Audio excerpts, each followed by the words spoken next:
অধ্যায় 581 চরিত্রে ঢুকেও আবার নিজেকে সরিয়ে রাখা।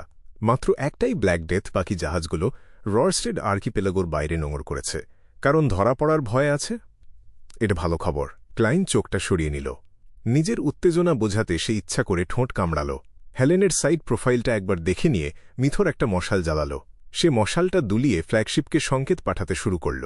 কিছুক্ষণের মধ্যেই একটা ছোট ডিঙি এসে তাকে আর ছদ্মবেশী ক্লাইনকে ব্ল্যাক ডেথে ফিরিয়ে নিয়ে গেল। ডিঙিটা যখন উপরে তোলা হচ্ছিল, ক্লাইন তখন অন্য আরেকজন পাইরেট অ্যাডমিরালের ফ্ল্যাগশিপে উঠল। মিথরের পেছন পেছন সে কেবিনে ঢুকল। সামনে অপেক্ষা করছিল একজন স্বর্ণকেশী পরিচারিকা। সে হেলেনের দিকে ঠান্ডা চোখে তাকাল, তারপর পাশের ঘরটার দিকে আঙুল দেখিয়ে বলল, ভেতরে যাও। এই ভঙ্গিটা যেন সামনে দাঁড়িয়ে আছে ভালোবাসার প্রতিদ্বন্দ্বী। এই ভাইস অ্যাডমিরাল এলমেন্টের মোহে ছেলে মেয়ে দুজনেই পড়ে যায়। হাতকড়া পরা ক্লাইন সাথে সাথে নিজের সতর্কতা বাড়িয়ে দিল। মুখে একটা ভারী ভাব ফুটিয়ে সে স্বর্ণকেশী পরিচারিকার পেছন পেছন ঘরে ঢুকল। সে ভেবেছিল এখনই ট্রেসির সাথে দেখা হবে আর একলা দেখা করার সুযোগ পাবে। হামলা করার জন্য সে প্রায় তৈরিই ছিল, কিন্তু একটা সরু কার্পেট পাতা ঘরে ওয়ার্ডরোব, সোফা আর একটা পুরো শরীর দেখা যায় এমন আয়না ছাড়া আর কিছুই ছিল না। তাহলে কি ট্রেসি ইচ্ছা করেই হেলেনকে ঠান্ডা ব্যবহার দিচ্ছে রাগ দেখানোর জন্য? ক্লাইন আগে দেখা রোমান্স উপন্যাস আর সাজানো টিভি সিরিয়ালগুলোর কথা মনে করল। এলমেন্ট মেডেনের এই আচরণের কারণ কি তা সে ভাবতে লাগল। স্বর্ণকেশী পরিচারিকা হেলেনের ছেলেদের পোশাকটার দিকে এক ঝলক তাকাল। মেকআপ না থাকায় সেই উভয়লিঙ্গ সৌন্দর্যটাও ছিল না। দ্রুত দুপা এগিয়ে সে ওয়ার্ডরোবটা খুলল আর ভেতরের পোশাকগুলো দেখিয়ে বলল, ক্যাপ্টেন তোমার এই পোশাক পছন্দ করেন না, পাল্টাও। ধুর, ক্লাইন মনে মনে গাল দিল। সে ভেবেছিল হেলেনের চেহারায় থেকেও ছেলে সেজে ভাইস অ্যাডমিরাল এলমেন্ট ট্রেসির সাথে দেখা করার সুযোগ পেয়ে যাবে। কাজ হাসিল করতে নিজেকে বেশি অপমান করতে হবে না, এটা ভেবে সে কৃতজ্ঞ ছিল। কিন্তু শেষমেশ যে পরিস্থিতিটা সে এড়াতে চেয়েছিল সেটা থেকে রেহাই পেল না। হেলেনকে হতবাক হয়ে দাঁড়িয়ে থাকতে দেখে স্বর্ণকেশী পরিচারিকা তার দিকে কড়া চোখে তাকাল। তোমার দুটো অপশন আছে, হয় নিজে পাল্টাবে, না হয় আমি সাহায্য করব। ক্লাইন লাল চুলের হেলেনের একটা পরিচিত ভঙ্গি নকল করল। হালকা একটা শ্বাস টানল। আমার হাতকড়া খুলে দাও। সে একটু ঘুরে দাঁড়াল, থুতনি দিয়ে দরজার দিকে ইশারা করল। আর বাইরে যাও। ধান্দাবাজ মেয়ে ছেলে স্বর্ণকেশী পরিচারিকা চাপা গলায় গাল দিল। মিথরের দেওয়া চাবি দিয়ে সে হেলেনের হাতকড়া খুলে দিল। পরিচারিকা বের হয়ে দরজা বন্ধ করল। ক্লাইন তখন ওয়ার্ডরোবের সামনে গিয়ে 20 সেকেন্ড স্থির হয়ে দাঁড়িয়ে রইল। হঠাৎ সে চোখ বন্ধ করল, ডান হাতটা সামনে বাড়িয়ে দিল। কতক্ষণ পরে কে জানে সে পুরো শরীর দেখা যায় এমন আয়নাটার সামনে এসে দাঁড়াল। আয়নায় দেখল হেলেনের লাল চুল ঝরে পড়ছে। সবুজ চোখ দুটো ঝিকঝিক করছিল। গায়ে সোনালি লাল রঙের একটা পোশাক, কোমরে একটা ফিতে ফুলের মতো বাঁধা। ফিতেটা শক্ত করে টানা, যাতে তার সরু কোমরটা আরও স্পষ্ট হয়ে উঠেছে। হেলেনের সুন্দর মুখটা লাল হয়ে উঠেছিল, ঠোঁট দুটো শক্ত করে চাপা। মুখে একটা ভারী ভাব, আগে দেখা ছবিটা ঠিক যেমন। ক্লাইন নিজের এই চেহারাটার দিকে তাকাল। প্রথমে একটু লজ্জা লাগল, কিন্তু পোশাক পাল্টানোর সময়েই সে এই অস্বস্তিটা অনেকটা কাটিয়ে উঠেছে। তাছাড়া ঘরে আর কেউ ছিল না। দ্বিতীয়ত, সে ধীরে ধীরে অন্য একটা অনুভূতি টের পেল। ব্যাপারটা এমন না যে সে এই কাজগুলো ভালোবাসতে শুরু করেছে, বরং মনের ভেতরের ঘৃণাটা পেরিয়ে যাওয়ার সাথে সাথে সে নিজের সচেতনতা থেকে এক ধরনের দূরত্ব পেয়ে গেল। মনে হচ্ছিল তার আত্মা যেন শরীর থেকে বেরিয়ে গেছে। সে শান্তভাবে আয়নায় হেলেনকে মেয়েদের পোশাক পরতে আর পোশাক ঠিকঠাক করতে দেখছে। সে বিশ্বাস করতে লাগল এটা তার মিশনের একটা দরকারি ধাপ। এতে লজ্জার বা অদ্ভুত কিছু নেই। ক্লাইনের মনে একটা অদ্ভুত পরিচিতির অনুভূতি হল। সে চেষ্টা করল এই অনুভূতিটা মনে আনতে, তুলনা করতে, ধরে রাখতে, যেন বুঝতে পারে এটা আসলে কি। খুব শিগগিরই সে উৎসটা খুঁজে পেল। রোল প্লেয়িং গেম খেলার সময় তার যেমন লাগত ঠিক সেই অনুভূতি। সেখানে সে একটা মেয়ে চরিত্র বেছে নিতে পারত। চরিত্রের মুখের আদল, পোশাক সব যত্ন করে বেছে নিত, যাতে সৌন্দর্যটা চোখকে আরাম দেয়। এতে কিছু বিকৃত বা লজ্জার ছিল না। একদিকে সে স্ক্রিনের মাধ্যমে ঈশ্বরের দৃষ্টিকোণ থেকে দেখছিল, তাই তার মন থাকত নির্লিপ্ত। আবার অন্যদিকে সে গম্ভীরভাবে চরিত্রটায় ঢুকত, কাহিনীর ভেতর দিয়ে এগোত। এই দুটো পুরোপুরি মিশিয়ে ফেলে, আলাদা না করে সে কোনো বিরক্তি অনুভব কনকোয়েস্ট না, কারণ সে একটা গেম খেলছিল। এটা ক্লাইন হঠাৎ আধবোজা চোখ পুরো খুলে ফেলল। তার মনে হল সে এতদিন যে ফেসলেস অবস্থাটা খুঁজছিল এটাই সেটা। সে যে কোনো কেউ হয়ে যেতে পারে, কিন্তু সে শুধু সে-ই থাকবে। চরিত্রের ভেতরে ঢুকে পুরো চেষ্টা দিয়ে অভিনয় করতে গিয়ে সে নিজের অনুভূতিগুলোকে আলাদা করে রাখতে পারবে, শান্তভাবে সবকিছু দেখতে পারবে, তুলনা করে নিজেকে চিনতে পারবে, নিজের আসল রূপটা খুঁজে পাবে। এটা একই সাথে চরিত্রে ঢোকা, আবার চরিত্র থেকে নিজেকে সরিয়ে রাখা। এটাই ফেসলেসের মূল নীতির আসল প্রয়োগ। ক্লাইনের মন হঠাৎ শান্ত হয়ে এল। বাকি লজ্জাটুকু আর তার বদলে যাওয়া দৃষ্টিভঙ্গি পাশাপাশি থাকতে পারল। রোল প্লেয়িং গেম খেলার মতো নির্লিপ্ত মন নিয়ে সে আয়নায় নিজেকে দেখল। কোথাও কোনো খুঁত আছে কিনা খুঁজতে লাগল। ভাগ্য ভালো, ড্যানিজ্জকে দিয়ে 2 সেট মেয়েদের পোশাক আনিয়েছিলাম, সবটা কিভাবে পরা হয় সেটা শেখার জন্য। না হলে প্রথমবার এত তাড়াতাড়ি এত স্বাভাবিকভাবে পরা সম্ভব ছিল না। খুঁত ধরা পড়ে যাওয়াটা খুব সহজ হয়ে যেত। হ্যাঁ, এই জিনিসটাকেই বলে প্রফেশনালিজম। মেয়েদের পোশাক সত্যি অনেক জটিল। একজন ফেসলেসের চোখে হেলেনের মুখের গড়ন আর কন্ট্যুরে অনেক খুঁত আছে। সে সুন্দরী হতে পারে, কিন্তু একেবারে মন কাড়ার মতো বলবো না। হ্যাঁ, এই মনের অবস্থা নিয়ে আমি স্পষ্ট অনুভব করতে পারছি পোষণটা হজম হচ্ছে। ক্লাইন আয়নায় নিজেকে দেখল এমনভাবে যেন সে হেলেন নামের একটা চরিত্রকে দেখছে। ধাম ধাম ধাম। স্বর্ণকেশী পরিচারিকা দরজায় ধাক্কা দিল, বিরক্ত গলায় বলল, হলো না এখনো? ক্লাইনের মুখ মুহূর্তেই গম্ভীর হয়ে গেল। মনে হল যেন সে 10,000 পাউন্ড ধার দিয়েছে আর এই মেয়েটা সেটা ফেরত দিচ্ছে না। এই ভাবটা ধরে রেখে সে দরজার কাছে গেল। দরজা খুলল। স্বর্ণকেশী পরিচারিকা তার দিকে এক ঝলক তাকাল, হাতকড়াটা তুলে ধরল। হাত পেছনে নাও, তুমি এখন বন্দী। লাল চুলের হেলেন যেহেতু ব্ল্যাক ডেথে আছে, সে এসব করে কোনো ক্ষতি করার ভয় পাচ্ছে না। তার শুধু লক্ষ্য যত পারো এই মেয়েটাকে অপমান করা। ক্লাইন একটা ছোট্ট শব্দ করল। আধা আধি ঘুরে হাত দুটো পেছনে নিল। মেয়েটা তার পোশাকের দিকে বেশি মনোযোগ দিচ্ছে না দেখে ক্লাইন একটু স্বস্তি পেল। হাতকড়া পরিয়ে স্বর্ণকেশী পরিচারিকা তাকে নিয়ে গেল ক্যাপ্টেনের কেবিনের দরজার কাছে। দরজা আধ খোলা ছিল। ভেতর থেকে একটা উষ্ণ সুগন্ধ বেরিয়ে আসছিল। খুব তীব্র না, কিন্তু লম্বা সময় টিকে থাকার মতো। এমন একটা গন্ধ যেটা বারবার টেনে নেয়, যেন অজান্তেই বিছানায় গিয়ে আরামে গা এলিয়ে দিতে ইচ্ছে করে। স্বর্ণকেশী পরিচারিকা দরজায় টোকা দিল। কিছু বলতে যাচ্ছিল, ঠিক তখন ভেতর থেকে একটা গম্ভীর কিন্তু যথেষ্ট সুন্দর মেইলি কণ্ঠ ভেসে এল, ওকে একা ঢুকতে দাও। স্বর্ণকেশী পরিচারিকার মুখ মুহূর্তেই গম্ভীর হয়ে গেল। সে দরজা ঠেলে খুলল, চোখের ইশারায় ক্লাইনকে ঢুকতে বলল। সত্যিকারের পরীক্ষার মুহূর্তটা এসে গেছে। ক্লাইন একটা লম্বা শ্বাস নিল, ঘরের ভেতর পা রাখল। পেছনের দরজাটা ধপ করে বন্ধ হয়ে গেল। ভেতর আর বাইরের জগৎ আলাদা হয়ে গেল।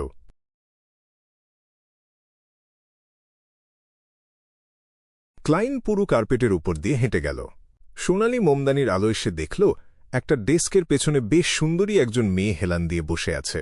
পরনে বেইজ রঙের ট্রাউজার, পা দুটো তির্যকভাবে বাড়িয়ে এক পায়ের উপর অন্য পা তোলা। তার ভ্রু দুটো লম্বা আর সোজা। আকাশী নীল চোখ দুটো ধারালো আর উজ্জ্বল। পরনে একটা সাদা লিনেন শার্ট, যেটার ভেতর দিয়ে শরীরের আভাস হালকা করে দেখা যাচ্ছিল। কালো কোঁকড়ানো চুল গড়িয়ে পড়ে গুরুত্বপূর্ণ জায়গাগুলো ঢেকে রেখেছিল। দেখে ক্লাইনের সাথে সাথে অস্বস্তি লাগতে লাগল। লাল চুলের হেলেনকে ঢুকতে দেখে ভাইস অ্যাডমিরাল এলমেন্ট ট্রেসি বাঁ হাত তুলল। দ্ব্যর্থক হাসি নিয়ে জিজ্ঞেস করল, বলো, তোমাকে কিভাবে শাস্তি দেওয়া উচিত? তার হাতে ছিল একটা কালো চামড়ার চাবুক। ম্যাডাম, আলোচনার জায়গা সবসময়ই থাকে। ক্লাইন নিজের অস্বস্তি কাটাতে মনে মনে ঠাট্টা করল। প্রথমে তার চোখ উপরের দিকে গেল, তারপর সোজা ট্রেসির দিকে স্থির হল। কোনো আবেগ ছাড়াই সে বলল, এই জায়গায় ফিরে আসাটাই সবচেয়ে বড় শাস্তি। বাকি সবের পরে শুধু বাড়তি। আগের মতোই গোয়ার, অথচ সবসময়ই দোটানায়। ট্রেসি উঠে দাঁড়াল। সে লম্বা আর ছিপছিপে। মোমের আলোয় তার শরীরের ছায়াগুলো ভীষণ আকর্ষণীয়ভাবে দুলছিল। সে হাসিটা চেপে রেখে লাল চুলের হেলেনের দিকে এগিয়ে এল। বাঁ হাতে সেই চামড়ার চাবুক। তার মনে এতটুকু সন্দেহ ছিল না। এই সময় ক্লাইন খেয়াল করল, ট্রেসির ডান কবজিতে হীরা বসানো একটা বালা পরা। হেলেনের বর্ণনা করা সেই মিস্টিক্যাল আইটেম বেশিরভাগ ক্ষতি কমিয়ে দিতে পারে। ক্লাইন আগে থেকেই ভেবে রেখেছিল দূরত্ব কমে এলেই হামলা করবে। কিন্তু এখন সে নিজেকে চেপে রাখল। ওহ, ওরা তোমাকে হাতকড়া পরিয়ে এনেছে। এটা চমৎকার। আমরা আগে এই খেলাটা খেলিনি, বলল ট্রেসি, ঠোঁটে হাসি। কিন্তু তার আকাশী নীল চোখ দুটো যেন এক ঝোড়ো সমুদ্র, ভেতরে ভেতরে শক্তি সঞ্চয় করছিল। ম্যাডাম, আপনার ডায়লগগুলো বেশ বাজে। ক্লাইন ঠোঁট শক্ত করে চেপে কোনো কথা বলল না। ট্রেসি এসে তার সামনে দাঁড়াল। ডান হাত তুলে তার গাল বেয়ে আঙুল নামিয়ে আনল। ফিরে আসাটাই সবচেয়ে বড় শাস্তি? কথা বলতে বলতে তার চোখ ঝাপসা হয়ে এল। ভীষণ মোহনীয় লাগল। তুমি তো সাধারণত এমনটা মনে করো না। শুরুতে যদিও বরাবরই বাধা দাও, শেষের দিকে আমার চেয়েও বেশি আবেগপ্রবণ হয়ে ওঠো। কথাটা শেষ হওয়ার আগেই ক্লাইন বাঁ হাতটা হাতকড়া থেকে টেনে বের করে আনল। বিদ্যুতের গতিতে সে ট্রেসির কবজির বালাটা চেপে ধরল। তারপর প্রচণ্ড জোরে নিচের দিকে এক টানে খুলে আনল। ঠিক একই সময় সেই হাতটা সোনালি রং ধারণ করল। ক্লাইনের সবুজ আর গভীর চোখ দুটোয় হঠাৎ দুটো বিদ্যুৎ রেখা ঝলসে উঠল। এটাই ছিল ক্রিপিং হাঙ্গার। এটাই ছিল সাইকিক পিয়ার্সিং। আর হাতকড়া থেকে হাত বের করে আনার ক্ষমতাটা ছিল একটা দ্য ম্যাজিশিয়ান পাওয়ার। এটা ছিল বোন সফটেনিং, যেটা ক্লাইন খুব কমই ব্যবহার করত।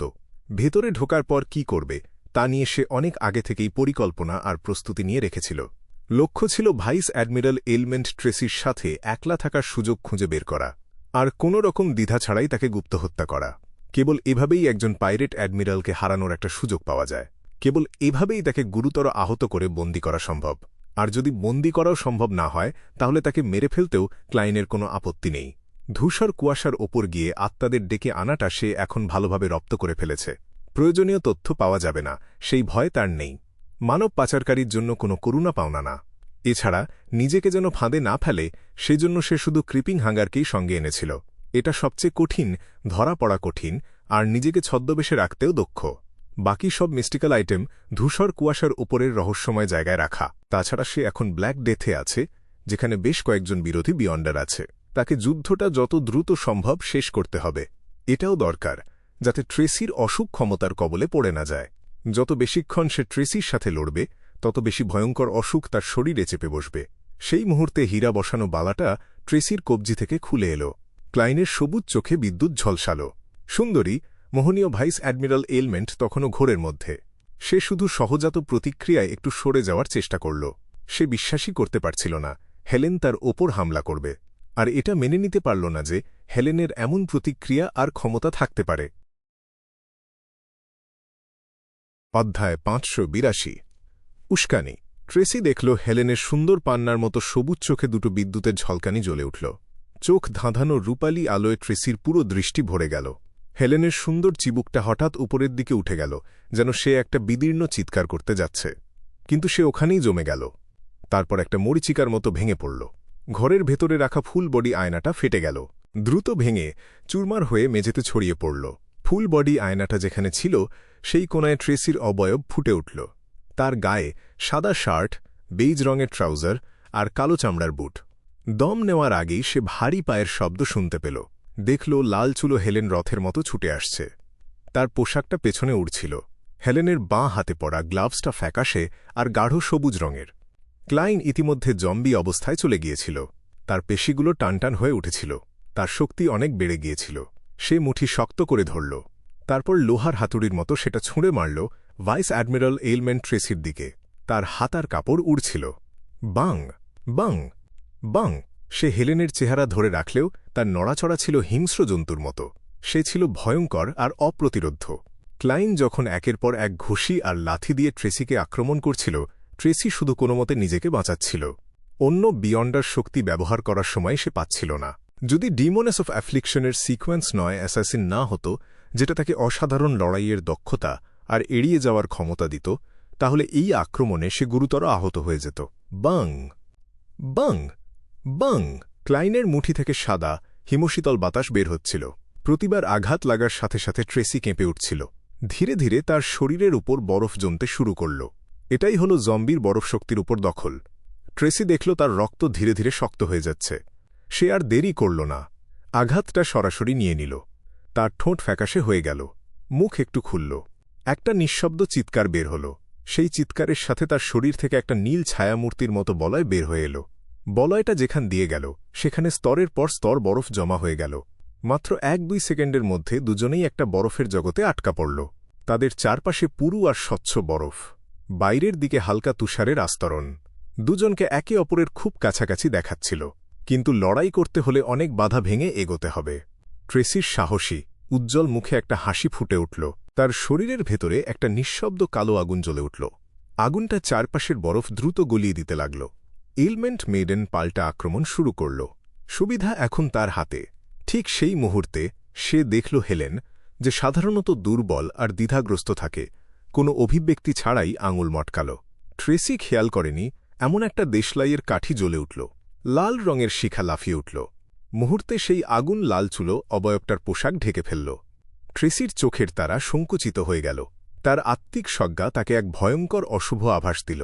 পেছনের নিঃশব্দ কালো শিখার ভেতর থেকে ক্লাইন হেলেনের রূপে লাফিয়ে বের হল। সে 2 হাত বাড়িয়ে ট্রেসিকে জড়িয়ে ধরল। ট্রেসির হাত দুটো বন্দী হয়ে গেল।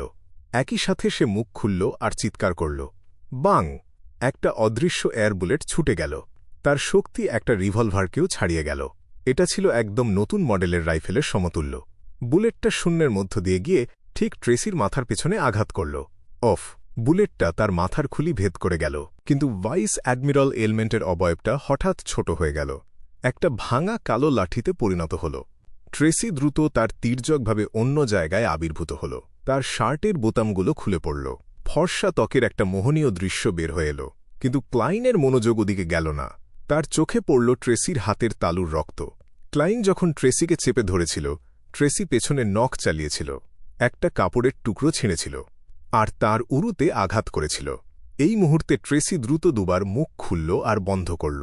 তার হাতের তালু থেকে কালো ছায়ামূর্তির মতো শিখা বের হয়ে এসে রক্তটা পোড়াতে শুরু করল। এটা ছিল ব্ল্যাক ম্যাজিক, একটা উইচের অভিশাপ। ক্লাইন কেঁপে উঠল। তার ভেতর থেকে একটা কালো আগুন জ্বলে উঠল, পায়ের তলা থেকে মাথার উপর পর্যন্ত ছড়িয়ে পড়ল। সে দ্রুত কাগজের টুকরোয় পরিণত হয়ে গেল। সে অন্য একটা কোণায় আবির্ভূত হল। সাথে সাথে অনুভব করল অসংখ্য অদৃশ্য মাকড়সার জাল তার দিকে ঘিরে আসছে। কিছু জাল ছিল শক্ত, তাকে বাঁধার চেষ্টা করছিল। কিছু ছিল নরম, তার শরীরের নানা অংশকে উত্তেজিত করছিল। ক্লাইন একজন বিয়ন্ডার, যে লড়াইয়ের সময় খুব ঠান্ডা মাথায় থাকে, কিন্তু এবার তার বুক ধড়ফড় করতে লাগল, কান গরম হয়ে উঠল, তার শরীর অসাড় আর ব্যথা করতে লাগল। ঠান্ডা লাগার মতো একটা অস্বস্তি হচ্ছিল, সাথে রক্ত নিচের দিকে ছুটে যাওয়ার তাড়না। টিঙ্গেন সিটির ম্যাডাম শ্যারনের তুলনায় ট্রেসির মাকড়সার জাল আরও অনেক বেশি ভয়ঙ্কর। ক্লাইন একে হালকাভাবে নেওয়ার সাহস পেল না। সাথে সাথে আঙুল মটকানোর সাথে সাথে চারপাশের সব মাকড়সার জাল জ্বলে উঠল। লাল শিখা সেই জালগুলোর উৎস বরাবর ছড়িয়ে গেল, জোয়ারের ঢেউয়ের মতো ট্রেসির দিকে ধেয়ে গেল। টিঙ্গেনে থাকার সময় ক্লাইন জেনে গিয়েছিল ডিমোনেস অফ প্লেজার এর মাকড়সার জাল আগুনের বিরুদ্ধে দুর্বল। মুহূর্তে ঘরের মাঝখানটা একটা বিশাল জ্বলন্ত জালে পরিণত হল। ট্রেসি অপ্রস্তুত হয়ে পড়ল। আগুন তার দিকে ছুটে গেল। সে নিঃশ্বাস ছাড়ল। একটা অদ্ভুত নীল ছায়ামূর্তির আলো বাইরের দিকে ছড়িয়ে পড়ল। তাকে একটা স্বচ্ছ কিন্তু বিশাল ক্রিস্টালের ভেতর জমিয়ে ফেলল। লাল শিখা সেই বরফের উপর গিয়ে আছড়ে পড়তে লাগল। বরফটা গলাতে থাকল, কিন্তু ধীরে ধীরে আগুনটা দুর্বল হয়ে এল। ক্লাইন হীরা বসানো বালাটা তুলল না, কারণ সে নিশ্চিত ছিল না এটার কি খারাপ পার্শ্ব প্রতিক্রিয়া থাকতে পারে। কোনো মিস্টিক্যাল আইটেমকে যথেষ্ট না বুঝে হঠকারীভাবে ব্যবহার করলে লাভের চেয়ে ক্ষতিই বেশি হয়। সে শরীর সোজা করল, 2 হাত মেলে দিল। তার বাঁ হাতের গ্লাভসটা সূর্যের উজ্জ্বল আলোয় রাঙিয়ে গেল। Priest of light. ঠিক সেই মুহূর্তে বরফের ভেতরে লুকিয়ে থাকা ট্রেসির মনে হল ওই অতি পরিচিত হেলেনের গায়ে এক পবিত্র দীপ্তি নেমে এসেছে। তার ভ্রুর মাঝে এক অভূতপূর্ব দৃঢ়তা ফুটে উঠল। সে সুন্দর, আর এখন আর দুর্বল না। একটা ফোঁটা সূর্যমুখীর মতো সে যেন রক্তে ভেজা যুদ্ধের ফুল। ট্রেসি ফাঁপা গলায় চিৎকার করে বলল, তুমি কে? নিজেকে প্রকাশ করতে এত ভয় কেন তোমার? পোশাক পরে আছি, এখন নিজের চেহারায় ফিরে গেলে অদ্ভুত দেখাবে। হেলেনের চেহারাই বেশি মানানসই। ক্লাইনের মনে এই কথা ঝিলিক দিল। সে নিজেকে আলাদা করে নিল। তারপর সে সূর্যের প্রশংসা গাইল। একটা জাঁকজমকপূর্ণ বিশুদ্ধ আলোর রশ্মি নেমে এলো। তার চারপাশে সোনালি শিখা ঘুরপাক খাচ্ছিল। আলোটা পুরোপুরি বরফ আর ট্রেসিকে ঢেকে ফেলল। বরফটা চোখের সামনে দ্রুত গলে গেল, মিলিয়ে গেল। উজ্জ্বল, পবিত্র আলোটা ম্লান হয়ে এল, তারপর ভেঙে গেল। ট্রেসির মুখ থেকে রং উবে গেল। সে একটা সমারসল্ট দিল। চটপটে ভঙ্গিতে ক্লাইনের ইন্টারোগেটর সোলে পাল্টানো সাইকিক পিয়ার্সিং এড়িয়ে গেল। আলোর ভেতরে সে যা ক্ষতি পেয়েছে সেটাই নিল। লাইট অফ হোলিনেস আনডেড আর কলুষিতদের বিরুদ্ধে শক্তিশালী, কিন্তু ডিমোনেসের উপর এটা শুধু একটা সাধারণ সিকোয়েন্স 5 আঘাত হিসেবেই কাজ করল। বাং বাং বাং। ট্রেসি কয়েকবার সমারসল্ট দিল। ক্লাইনের এর বুলেটগুলো এড়িয়ে গেল, কার্পেটে গর্ত হয়ে গেল। গড়াগড়ি দিতে দিতে তার অবয়বটা শত্রুর দৃষ্টি থেকে মিলিয়ে গেল। একটা ডিমোনেসের অদৃশ্য হওয়ার শক্তি। ক্লাইন একটু ঝুঁকে দাঁড়াল। সে সতর্ক হয়ে গেল। তারপর সে তার আত্মিক উপলব্ধি আর ক্লাউন হিসেবে বিপদের অনুভূতি ব্যবহার করে ট্রেসিকে খুঁজতে লাগল। কিন্তু এই অল্প সময়ের মধ্যে সে ট্রেসিকে খুঁজে পেল না। তাছাড়া তার কপাল গরম হয়ে উঠছিল, ফুসফুস জ্বলছিল, গলা ব্যথা করছিল আর চুলকাচ্ছিল। সে কাশি আটকে রাখতে পারছিল না। না, এটা আর বেশিক্ষণ চালাতে পারব না। ক্লাইনের মাথায় চিন্তা ছুটতে লাগল। হঠাৎ সে গভীরভাবে হেসে উঠল। তারপর শক্ত পুরুষালী কণ্ঠে বলল, হেলেন আমাকে তোমার সব গোপন কথা বলেছে, আর তার নিজের সব গোপন কথাও বলেছে। কথা শেষ করার আগেই তার আত্মিক উপলব্ধি জেগে উঠল, কারণ সে একটা বিশেষ কোণায় এক তীব্র আবেগের ঢেউ আবিষ্কার করল। রাগ আর ঘৃণার আবেগ তার কাছ থেকে লুকানো অসম্ভব। ক্লাইন সাথে সাথে ঘুরে সেদিকে তাকাল। মুহূর্তে তার বাঁ হাতের গ্লাভসে সোনালি আঁশের স্তর ফুটে উঠল। তার চোখ ফ্যাকাশে সোনালি রঙে রাঙিয়ে গেল। তার চোখের তারা খাড়া হয়ে গেল। নিঃশব্দে ট্রেসির অবয়বটা ফুটে উঠল। তার মুখে এক যন্ত্রণাদায়ক, বিকৃত অভিব্যক্তি। তার অতি নারীসুলভ কুচকুচে কালো কোঁকড়ানো চুল অনিয়ন্ত্রিতভাবে বাড়তে শুরু করল। চারিদিকে ছড়িয়ে পড়ল। সাইকিয়াট্রিস্টস ফ্রেন্জি। ট্রেসির আবেগ এমনিতেই উত্তাল ছিল। এই আক্রমণের মুখে সে প্রায় ভেঙে পড়ল। সে কিছুক্ষণের জন্য বিচার বুদ্ধি হারিয়ে ফেলল। ক্লাইন সুযোগ পেয়ে আঙুল মটকাল। একটা এর বুলেট দুজনের মাঝের দূরত্বটা পেরিয়ে গেল। সোজা ট্রেসির মুখের দিকে ছুটে গেল। বিকৃত অভিব্যক্তি সত্ত্বেও তার মুখটা এখনও সুন্দর। হঠাৎ একগোছা মোটা, কুচকুচে কালো চুল ভেসে এল। বুলেটটার গতিপথ বদলে দিল। বুলেটটা ট্রেসির বাঁ কাঁধে লাগল। তার কাপড় ছিঁড়ে গেল। রক্ত ছিটকে বের হল। এমনকি তার হাড়ও বের হয়ে গেল। আহ! ট্রেসি একটা তীক্ষ্ণ চিৎকার দিল। তার শরীর থেকে বিপুল পরিমাণে কালো শিখা বের হয়ে এসে তাকে ঢেকে ফেলল। তারপর সেই কালো শিখার বাইরে পুরু বরফের স্ফটিক জমে গেল। আর তারও বাইরে কুচকুচে কালো কোঁকড়ানো চুল উন্মত্তভাবে বেড়ে ট্রেসি, কালো শিখা আর বরফ সব মিলিয়ে পুরু স্তরে জড়িয়ে ফেলল। মনে হচ্ছিল মানুষের চুল দিয়ে তৈরি একটা বিশাল কোকুন। বাং বাং বাং! ক্লাইনের এয়ার বুলেটগুলো একের পর এক ছুটে গেল। কিন্তু কালো চুল ভেদ করার পর বরফেই আটকে গেল। সে একটু থামল। তার বাঁ হাতের গ্লাভসে সূর্যের দীপ্তি জ্বালাল। ঠিক সেই মুহূর্তে তার গলা চুলকাতে লাগল। সে আর নিজেকে সামলাতে পারল মোহনা। প্রচণ্ড কাশতে শুরু করল। যে আক্রমণটা সে দিতে যাচ্ছিল সেটা সে আর দিতে পারল না। কালো চুলের কোকুনের ভেতরে ট্রেসি জ্ঞান ফিরে পেল। সে গলা উঁচু করে তীক্ষ্ণ স্বরে চিৎকার করল, শত্রু আক্রমণ! শত্রু আক্রমণ! সেই মুহূর্তে ক্লাইন 1 সেকেন্ডের জন্য থেমে গেল। ভাসমান চিন্তার মাঝে তার মনে হল সে যেন ব্যাকল্যান্ডে ফিরে গিয়েছে সেই প্রথম দিনটাতে, যেদিন ডেভিল ডগের সাথে তার দেখা হয়েছিল। সে জানত সে ওটার সমকক্ষ না, তাই শুধু খুন আর বাঁচাও বলে চিৎকার করতে পেরেছিল। আর সেভাবেই সফলভাবে বিপদ থেকে পালাতে পেরেছিল। এই মুহূর্তে ট্রেসির চিৎকারেরও সেই একই প্রভাব। ব্ল্যাক ডেথ জাহাজে 1 ডজন বিয়ন্ডার না থাকলেও সংখ্যাটা সেটার কাছাকাছি। তাছাড়া তুলনামূলকভাবে উঁচু সিকোয়েন্সের বিয়ন্ডারও বেশ অনেক আছে। সত্যি, অল্প সময়ের মধ্যে একজন পাইরেট অ্যাডমিরালকে মারা অনেক কঠিন, এমনকি যদি সেটা একটা গুপ্ত হত্যাও হয়। ক্লাইন দুবার কাশল, তারপর আঙুল মটকাল। সে আক্রমণ বন্ধ করল। দ্বিধা ছেড়ে দিল। ঘুরে ক্যাপ্টেন্স ক্যাবিনের জানালার দিকে দৌড়াল। শেষবারের মতো তার চোখ পড়ল হীরা বসানো বালাটার উপর।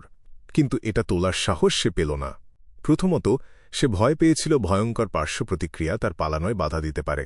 দ্বিতীয়ত, সে ভয় পেয়েছিল ট্রেসি সুস্থ হলে এই জিনিসের অবস্থান দিয়ে একদল বিয়ন্ডার নিয়ে তাকে তাড়া করতে পারে। তখন সমুদ্রে একটা পশ্চাৎধাবন শুরু হবে। আমি লোভ করতে পারব না। ক্লাইন মাথা ঘুরিয়ে জানালাটা ভেঙে বের হল। ডেকের উপর পড়ল। দুজন পাইরেট ঠিক তখনই সামনে চলে এলো। তারা কাটলাস দিয়ে আঘাত করল। Of of! তাদের কাটলাস একটা কাগজের পুতুল ভেদ করে গেল। ক্লাইনের অবয়বটা সাথে সাথে এক পাইরেটের পেছনে ফুটে উঠল। সে বাঁ হাত বাড়িয়ে দিল। তার হাতের তালুতে একটা হিংস্র, ভয়ঙ্কর মুখ খুলে গেল। ক্রিপিং হাঙ্গার তার খাবারের উপর কামড় বসাল। ক্লাইন পাইরেটটাকে তুলে ধরল। অন্য বিয়ন্ডাররা ছুটে আসার আগেই সে বড় বড় পা ফেলে জাহাজের কিনারার দিকে দৌড়াল। গুলির বৃষ্টির নিচে দিয়ে সে রাতের আকাশের নিচের অন্ধকার সমুদ্রে ঝাঁপ দিল।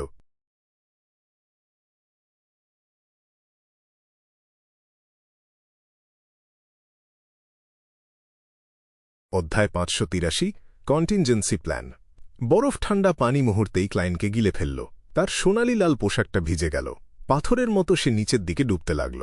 ঠিক সেই সময় ক্রিপিং হাঙ্গার ইতিমধ্যেই জলদস্যুটাকে খেয়ে ফেলেছিল। ক্লাইনের বোঝা একটু হালকা হল। ক্লাইন উপরে ভেসে ওঠার চেষ্টা করল না, বরং সে আরও গভীরে ডুবতে থাকল। দূরের ঢেউয়ের মধ্যে ছলাৎ ছলাৎ আওয়াজ ভেসে আসছিল। মনে হল সেইলর পথের জলদস্যুরা পেছনে ধাওয়া করতে শুরু করেছে। এটাই তাদের নিজেদের জায়গা। এই পানির মধ্যে তারা মাছের মতো অনেকক্ষণ থাকতে পারে। ক্লাইন কিন্তু ভয় পেল না। একজন দ্য ম্যাজিশিয়ান হিসেবে সে কখনো প্রস্তুতি ছাড়া কাজ করত না। ব্যর্থ হলে কিভাবে পালাবে সেটাও আগে থেকেই ভেবে রেখেছিল সে। কারণ এই ধরনের কাজে কিছুই নিশ্চিত করে বলা যায় না। হেলেনের অভিনয়টা ঠিকঠাক করতে গিয়ে আর ভাইস অ্যাডমিরাল এলমেন ট্রেসির চোখে ধরা না পড়তে গিয়ে সে অনেক কিছু রেখে এসেছিল ধূসর কুয়াশার ওপারে। অন্যান্য রহস্যময় জিনিসপত্র, নগদ টাকা, এমনকি নিজের বানানো পানি আর বাতাস ঘরানার কবচগুলো। কিন্তু এতে তার তেমন কোনো অসুবিধা হল না। ঈশ্বর, ব্লেসড আর বিশ্বাসী, এই তিনের তৃত্বে থেকে এমন পরিস্থিতি সামলানোর হাজারটা চমৎকার উপায় তার জানা ছিল। সে দ্রুত ক্রিপিং হাঙ্গারকে ফ্যাকাশে করে ফেলল। জিনিসটা একটা গা ছমছমে সবুজ রঙে রঙিন হল। চারপাশের সমুদ্রের পানি জমে গেল। স্তরের পর স্তর তুষার তৈরি হতে শুরু করল। তুষার পুরোপুরি বরফ হয়ে যাওয়ার আগেই ক্লাইন তার ডানার পেশিগুলো ছড়িয়ে দিল। 2 হাত পুরোপুরি প্রসারিত করল সে। জম্বির শক্তি দিয়ে তুষারগুলোকে ভেঙে একটু দূরে সরিয়ে দিল। এভাবে অল্প একটু জায়গা তৈরি হল যেখানে চারপাশে পানি নেই। মুহূর্তেই পানি আবার ছুটে এসে সেই জায়গাটা ভরে ফেলতে চাইল। ক্লাইন বাঁ হাতের তালু বাড়িয়ে দিল। ভয়াবহ ঠান্ডা ছড়িয়ে দিল চারপাশে। স্তরের পর স্তর বরফের দেয়াল তৈরি হল। কিছুক্ষণের জন্য মনে হল সে যেন একটা বরফের কারাগারে আটকে আছে। ভেতরে দাঁড়িয়ে কথা বলতে পারে, কিন্তু সেই ছোট্ট জায়গার বাইরে যাওয়ার কোনো উপায় নেই। ক্লাইন সঙ্গে সঙ্গে ছোট ছোট পা ফেলে ঘড়ির বিপরীত দিকে ঘুরতে শুরু করল। ফিসফিস করে আওড়াল, the celestial worthy of heaven and earth for blessings. দ্রুত তার আত্মাকে ধূসর কুয়াশার ওপারে পাঠিয়ে দিল সে। তার শরীর দ্য ফুল এর উঁচু পিঠের চেয়ারে হাজির হতেই সে সঙ্গে সঙ্গে টেবিলের উপর রাখা সি গড সেপ্টার তুলে নিল। আলাদা করে কাউকে চিনতে হল না। সদ্য সি গডের বিশ্বাসী হিসেবে পদোন্নতি পাওয়া গেরম্যান স্প্যারোর প্রতিনিধিত্বকারী আলোর বিন্দুটাকেই বেছে নিল সে। আগে থেকেই তৈরি একটা সংযোগের মাধ্যমে দুধসাদা ছোট রাজদণ্ডটা উঁচু করল। তার গায়ের নীল রত্নগুলো থেকে অস্পষ্ট একটা আভা বের হতে লাগল। সে নিজের বিশ্বাসীকে উত্তর দিল। নানা ধরনের মন্ত্র দিয়ে নিজেকে শক্তিশালী করল সে। পানির নিচে শ্বাস নেওয়া, স্বাধীনভাবে চলাফেরা করা, চাপ সহ্য করা, সব ক্ষমতা একে একে যোগ করল। শেষে কাগজের একটা ফেরেস্তা ব্যবহার করে যে কোনো ধরনের ডিভিনেশন আটকে দিল। তারপর কাছের সমুদ্র জীবগুলোকে আদেশ দিল গেরম্যান স্প্যারোর পালাতে সাহায্য করার জন্য। সব কাজ সেরে ক্লাইন আর দেরি করল না। সঙ্গে সঙ্গে বাস্তব দুনিয়ায় ফিরে গেল। নিজের শরীরের দখল নিয়ে নিল সে। সেই মুহূর্তে সমুদ্রের পানির চাপে গলতে থাকা বরফের দেয়াল ভেঙে গেছে। পানি আবার সেই স্বাধীন জায়গাটা দখল করে নিয়েছে। কিন্তু এখন ক্লাইন সহজেই শ্বাস নিতে পারছিল। দ্রুত সাঁতার কাটতেও পারছিল সে। ঢেউ ঢেউ স্বচ্ছ পানির ভেতর দিয়ে সে দেখল মাছেরা তার দিকে সাঁতার কেটে আসছে। পায়ের তলা থেকে একটা কালো ছায়া উঠে এল। অজানা এক বিশাল প্রাণী দ্রুত উপরে উঠে আসছিল। এটা ছিল এক অদ্ভুত বাদামি লাল প্রাণী, দেখতে স্কুইডের মতো। এত বিশাল যে তার সুঁড় দিয়ে একটা পুরো জাহাজ বেঁধে ফেলা যায়। দৈত্যাকার স্কুইডটা কালো কালি ছুঁড়ল। মুহূর্তেই চারপাশের সমুদ্র কালো হয়ে গেল। ক্লাইনের পেছনে ধাওয়া করা সেইলর পথের কয়েকজন বিয়ন্ডার চোখে অন্ধকার দেখল। তাদের শরীর অবশ হয়ে এল। কি হচ্ছে কিছুই বুঝতে না পেরে তারা সঙ্গে সঙ্গে পানির উপরে উঠে গেল। শরীরের অসুস্থতাগুলো সামলাতে ব্যস্ত হয়ে পড়ল তারা। যখন তারা আবার ডুব দিয়ে শত্রু খুঁজতে এল, ক্লাইনের কোনো হদিশ নেই। ক্লাইন তখন সমুদ্রের তলদেশে দিব্যি সাঁতার কাটছিল, বেশ তৃপ্তির সঙ্গেই। এমনকি তার মন অন্যদিকে দেওয়ার মতো সময়ও ছিল। নিজের ব্যর্থ অভিযানটার কথা ভেবে দেখতে লাগল সে। কি কি ভুল করেছে সব ভাবল মনে মনে। হেলেনের অভিনয় করার জন্য আমার যথেষ্ট প্রস্তুতি ছিল। হেলেনের সঙ্গে অসংখ্য রাত একই বিছানায় কাটানো ট্রেসিও সঙ্গে সঙ্গে ধরে ফেলতে পারেনি আমাকে। এই অভিনয় পোষণের হজমটাকে অনেক ত্বরান্বিত করেছে। এর মাঝে আমাকে নিজের ঘৃণাও দমন করতে হয়েছে। চরিত্রে ঢুকতে হয়েছে, আবার একটু দূরত্বও রাখতে হয়েছে। এটা পোষণের হজমে দারুণ কাজে লেগেছে। যুদ্ধের জন্য যতটা সম্ভব ভালো প্রস্তুতি নিয়েছিলাম আমি। একে একরকম পরিকল্পিত পরিবেশনাই বলা যায়। কিন্তু আমি সিকোয়েন্স 5 ডেমোনেস অফ অ্যাফ্লিকশনের শক্তি ছোট করে দেখেছিলাম। আর ধাপে ধাপে ভাইস অ্যাডমিরাল এলমেন্ট পর্যন্ত উঠে আসা একজনের অভিজ্ঞতাও। প্রথমেই ও তার রহস্যময় জিনিস হারিয়ে ফেলেছিল, তারপরও আমার এখনকার শক্তি আর আমার রহস্যময় জিনিসটা দিয়ে ওকে দ্রুত মেরে ফেলা সম্ভব ছিল না। যদি না সি গড সেপ্টার ব্যবহার করতাম, কিন্তু এটা তো রর্স্টেড আর্কিপেলেগোর আশপাশ।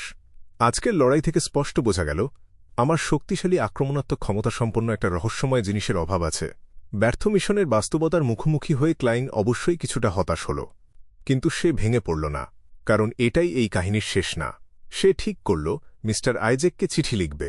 ডেথ সম্পর্কিত প্রাচীন নথিপত্রে তার আগ্রহ আছে কিনা, একটু আসার সময় হবে কিনা জিজ্ঞেস করবে। ক্যাপ্টেনের কেবিন ছাড়ার আগে ক্লাইন তুড়ি বাজিয়ে চেঞ্জিং রুমে রেখে আসা পুরুষালী কাপড়গুলোতে আগুন ধরিয়ে দিয়েছিল। ফেলে আসা চুল বা চামড়ার কোনো টুকরো থাকলে সেগুলোতেও। মনে হবে সে কোনো চিহ্ন রাখতে চায়নি, কিন্তু আসলে এটা ছিল এক ধরনের আড়াল আর প্রতারণা। সে যেটা আড়াল করছিল সেটা হলো একগুচ্ছ চুল আর একটা বোতাম।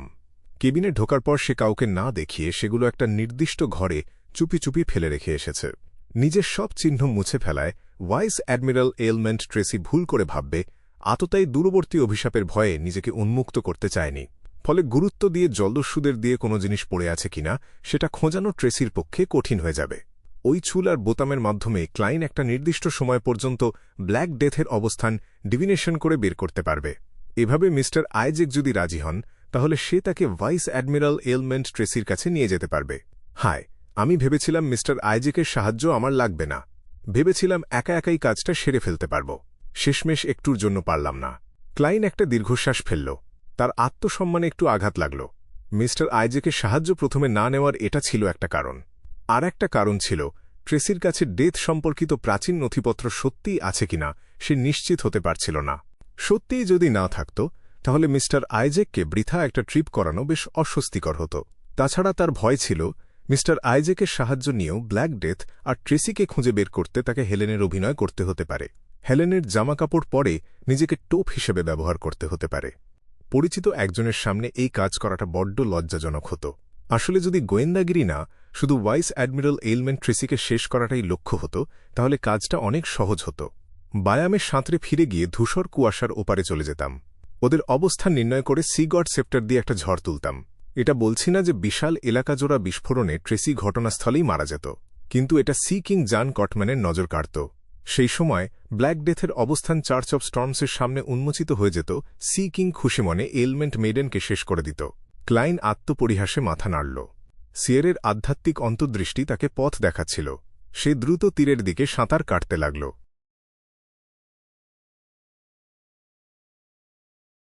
ব্ল্যাক ডেথের উপরে ট্রেসি তার একের পর এক প্রতিরক্ষার স্তর সরিয়ে ফেলল। ছেঁড়া, রক্তে ভেজা কাপড় গায়ে নিয়েই সে হীরা বসানো বালাটার কাছে এগিয়ে গেল। ঝুঁকে পড়ে সেটা তুলে নিল সে। কি সতর্ক আততাই! আমি যখন আততাই ছিলাম তখনও বোধহয় এত সাবধানী ছিলাম না। না, সে ট্রেসি হঠাৎ দাঁতে দাঁত চেপে ধরল। মৃত্যুর কাছ থেকে কোনোক্রমে বেঁচেছে বলে না, বরং এই অনুভূতিটার জন্য যে লোকটা হেলেনের সঙ্গে কিছু একটা করেছে। সম্রাট রোজেলের কথা অনুযায়ী সে সন্দেহ করল তার মাথার উপর সবুজ একটা কিছু গজাচ্ছে। হেলেন, তুমি কি সত্যিই এত পাষাণ, এত হৃদয়হীন? না, হয়তো ওকে জোর করা হয়েছে। ট্রেসি ঘাড় ঘুরিয়ে তার বাঁ কাঁধের কুৎসিত ক্ষতটার দিকে তাকাল। বুক ভাঙা যন্ত্রণাটা টের পেল সে। অ্যাসাসিন আর ইনস্টিগেটর সিকোয়েন্সের কারণে শরীরের যে শক্তিবৃদ্ধি হয়েছিল, পরের সিকোয়েন্সগুলোতে সেটা যদি আরও অনেক বাড়িয়ে না নিত, তাহলে শুধু ওই একটা আঘাতই তার পুরো হাত নষ্ট করে ফেলতে পারত। যেসব জলদস্যুর হাত রাইফেলের গুলিতে উড়ে গেছে তাদের মতো হতো সেও। রক্ত গড়িয়ে তার দৃষ্টিটাকে লাল করে দিচ্ছিল। ট্রেসি স্বর্ণকেশী পরিচারিকাকে ভেতরে ডাকল। মেয়েটিকে তার ক্ষমতা দিয়ে আঘাতের যত্ন নিতে বলল। একই সঙ্গে আশেপাশের জলদস্যুরা যারা তার দিকে চোখ ফেলে রেখেছিল তাদেরকে আদেশ দিল আক্রমণকারীর ফেলে যাওয়া কোনো জিনিস খুঁজে দেখতে। দুর্ভাগ্যবশত জলদস্যুরা জানাল লোকটার সব কাপড়ই নিজে থেকে পুড়ে গেছে। এতে ট্রেসির মনে পড়ল শত্রু চলে যাওয়ার আগে যে তুড়ি বাজিয়েছিল সেটার কথা। আর একটা দীর্ঘশ্বাস ফেলল সে। কি সাবধানী, তার উপর একটুও লোভী না। যদি বালাটা নিয়ে যেত তাহলে ওর পিছু ধরতে না পারার চিন্তা আমাকে করতে হতো না। ট্রেসি হাত নাড়ল। বেশিরভাগ জলদস্যুকে চলে যাওয়ার ইঙ্গিত দিল। থাকল শুধু ওয়ামটং মিথর কিং আর জাহাজের কয়েকজন উঁচু পদের সদস্য। থার্ড মেট, আবার বায়ামে যাও। ভালোভাবে তদন্ত করো রেজিস্ট্যান্স কোথা থেকে এই হেলেনকে খুঁজে পেয়েছে। গম্ভীর গলায় হুকুম দিল ট্রেসি। অনেক কষ্টে মিথর তার ক্যাপ্টেনের বুকের দিক থেকে চোখ সরিয়ে নিল। ঠিক আছে।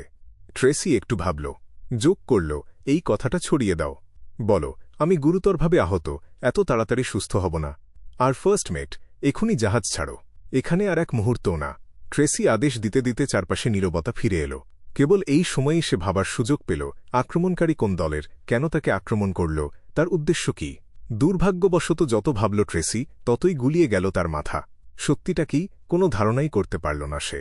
তার অনেক শত্রু, কিন্তু কারোরই এমন ক্ষমতা নেই। শেষে একটা সূত্র পেল সে। নিজে নিজেই বিড়বিড় করল, ক্রিপিং হাঙ্গার।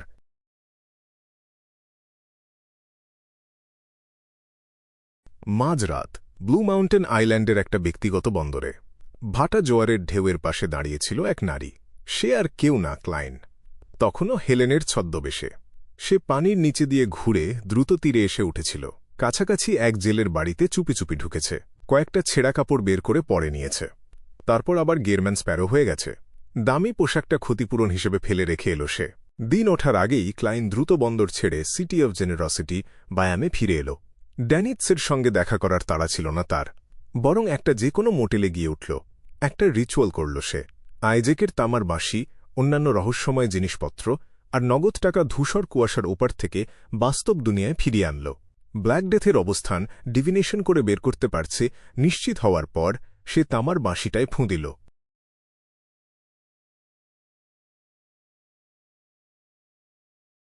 অধ্যায় 584, স্কেপগোট। তামার শীষটা নামানোর পরই ক্লাইন তার স্পিরিট ভিশন চালু করে ফেলেছিল। সে দেখল মেঝে থেকে অস্পষ্ট সাদা হাড়গুলো দুর্বলভাবে উপরে উঠে আসছে। আস্তে আস্তে সেগুলো একটা বিশাল আকৃতি নিচ্ছিল। আগের দৃশ্যগুলো যদি কোনো ফ্যান্টাসি জগতের ফোয়ারার মতো হতো, তাহলে এটা ছিল একটা সাধারণ উল্টোমুখী কলের পানির ধারার মতো। ক্লাইনের ঠোঁটের কোণটা সামান্য নড়ল, কেউ যেন বুঝতে না পারে। সে এমন ভান করল যেন কিছুই খেয়াল করেনি। কয়েক সেকেন্ড পর বিশাল কঙ্কালদূত পুরোপুরি রূপ নিল। প্রায় 4 মিটার লম্বা, তার শরীরটা আবার সিলিং ছিঁড়ে বেরিয়ে এলো। তার চোখের কোটরে কুচকুচে কালো শিখা নিঃশব্দে জ্বলছিল। ক্লাইন তার লেখা চিঠিটা ভাঁজ করল, তারপর সেটা উপরে ছুঁড়ে দিল। চিঠিতে সে ধনকুবের জিমি নেকারের কথা বিস্তারিত লিখেছিল। সে উল্লেখ করেছিল সাউদার্ন কন্টিনেন্টের বালাম এম্পায়ারের সমাধিতে পাওয়া ডেথ ক্রনিকলসের সঙ্গে এর যোগসূত্র, আর এই জিনিসটার সঙ্গে ভাইস অ্যাডমিরাল হারিকেন চিলাঙ্গোস আর ভাইস অ্যাডমিরাল এলমেন্ট ট্রেসির সম্পর্কের কথাও। সে এটাও লিখেছিল যে কিভাবে সে সফলভাবে ভেতরে ঢুকতে পেরেছিল। হত্যার চেষ্টা ব্যর্থ হলেও সে এমন একটা জিনিস রেখে এসেছে যেটা দিয়ে ব্ল্যাক ডেথের অবস্থান বের করা যাবে। অবশ্যই সে কিভাবে ভেতরে ঢুকল সেটার বিস্তারিত লেখেনি, শুধু মোটামুটি ভাইস অ্যাডমিরাল এলমেন্ট ট্রেসির লড়াইয়ের কৌশল আর ধরন বর্ণনা করেছিল। দূতটা এমন এক ঝটকায় চিঠিটা ধরল যেটা দিয়ে একজন পূর্ণবয়স্ক মানুষকে উড়িয়ে দেওয়া যেত। ক্লাইনকে সেই গলাটা পরিষ্কার করে নিল। আমার আগে থেকেই একজন মেসেঞ্জার আছে। বিশাল কঙ্কাল দূতের চোখের কোটরের কালো শিখাটা স্পষ্টভাবে কেঁপে উঠল। তারপর তার শরীরটা ঝর্ণার মতো ঝরে পড়ল এবং কাঠের মেঝের ভেতর ঢুকে অদৃশ্য হয়ে গেল। তোমাদের আর আমার মেসেঞ্জার হওয়ার ভয় পেতে হবে না, তাই না? আমি কি তোমাদের কাছে এতটাই অপ্রিয়? হ্যাঁ, আন্ডারওয়ার্ল্ডের এই মেসেঞ্জারগুলো হয়তো মিস্টার আইজ্যাককে ছেড়ে যেতে চায় না। শেষ পর্যন্ত তিনি তো ডেথের সরাসরি বংশধর। হয়তো প্রজন্মের লাইনেও কোনো ফাঁক নেই। তোমরা ক্ষমতাশালী কারো গা ঘেঁষে থাকতে চাও। বুঝতে পেরেছি। ক্লাইন গোজগাছ করে চেক আউট করার কথা ভাবছিল, ঠিক তখনই হঠাৎ তার নাকটা চুলকে উঠল। সে হাঁচি দিল। আছু আছু, খক খক খক। কাশতে কাশতে নাক দিয়ে সর্দি বেরিয়ে এলো। তার কপালটা ধীরে ধীরে কিন্তু নিশ্চিতভাবে গরম হতে শুরু করল। হায় খোদা! ভাইস অ্যাডমিরাল এলমেন্টের অসুখটা এখনও আমার শরীরে রয়ে গেছে, আর বায়ামে ফেরার জন্য আমি 10 ডিগ্রি সেলসিয়াসের ঠান্ডা বাতাসের ভেতর দিয়ে এসেছি। সত্যিই অসুস্থ হয়ে পড়েছি। ক্লাইন নিম্নমানের টিস্যু পেপার দিয়ে নাক মুছল। সে ভাবল নিজেকে সামন করে স্পিরিট বডি অবস্থায় কাজ করবে কি না, তাহলে শরীরটা নিজে থেকেই সেরে উঠতে পারবে। ভালোভাবে চিন্তা করার পর সে বুঝল এটা সম্ভব না। প্রথমত, তার শরীরের অবস্থা সরাসরি তার স্পিরিট বডির অবস্থাকে প্রভাবিত করবে। দুটো কোনো এক জাদুকরী উপায়ে একে অপরের সঙ্গে গভীরভাবে যুক্ত। দ্বিতীয়ত, যদি সে এটাকে অবহেলা করে, শরীরের অবস্থা আরও খারাপ হবে। জ্বরে মাথাটা একটু ঝিমঝিম করতে শুরু করেছে। ক্লাইন কপালে হাত ছোঁয়াল। সে উইন্ড অফ অ্যাজুরিনে ফিরে গিয়ে ডানিটজের সঙ্গে দেখা করার জন্য তৈরি হল। তারপর তাকে ভাবতে হবে কোনো হাসপাতাল বা ক্লিনিকে গিয়ে ওষুধ কিনবে কিনা। সিটি অফ সিলভারের বার্গ পরিবারে ডেরিক অবশেষে ম্যাম হার্মিটের কাছ থেকে রেডিয়েন্ট স্পিরিট প্যাক্ট ট্রির ফল পেয়ে গিয়েছিল। সে সফলভাবে সোলার হাই প্রিস্ট পোশনটা বানিয়ে ফেলল। পোশনটার রং সোনালি, তাপমাত্রা ঝলসানোর মতো গরম।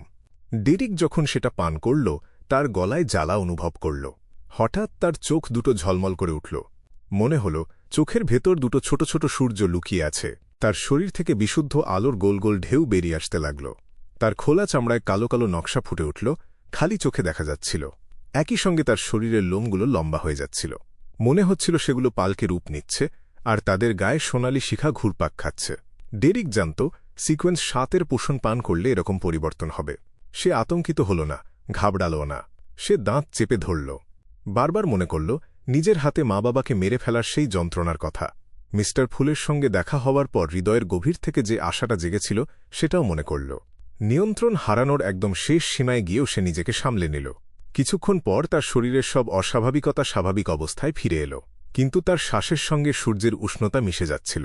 সে অনুভব করল তার শরীর আবার আগের চেয়ে শক্তিশালী হয়ে গেছে। অসুখ আর বিপজ্জনক পরিবেশের বিরুদ্ধে এখন তার অনেকটা প্রতিরোধ ক্ষমতা আছে। তবে সেটাই মূল কথা না। ডেরিকের আসল আনন্দটা ছিল মাথায় চলে আসা নানা থিওলজিক্যাল জ্ঞান নিয়ে। সেগুলোর ভেতরে আছে fire of light, horror immunity, holy oath, cleave of purification, sun halo, holy light summoning, holy water creation, আরও অনেক কিছু।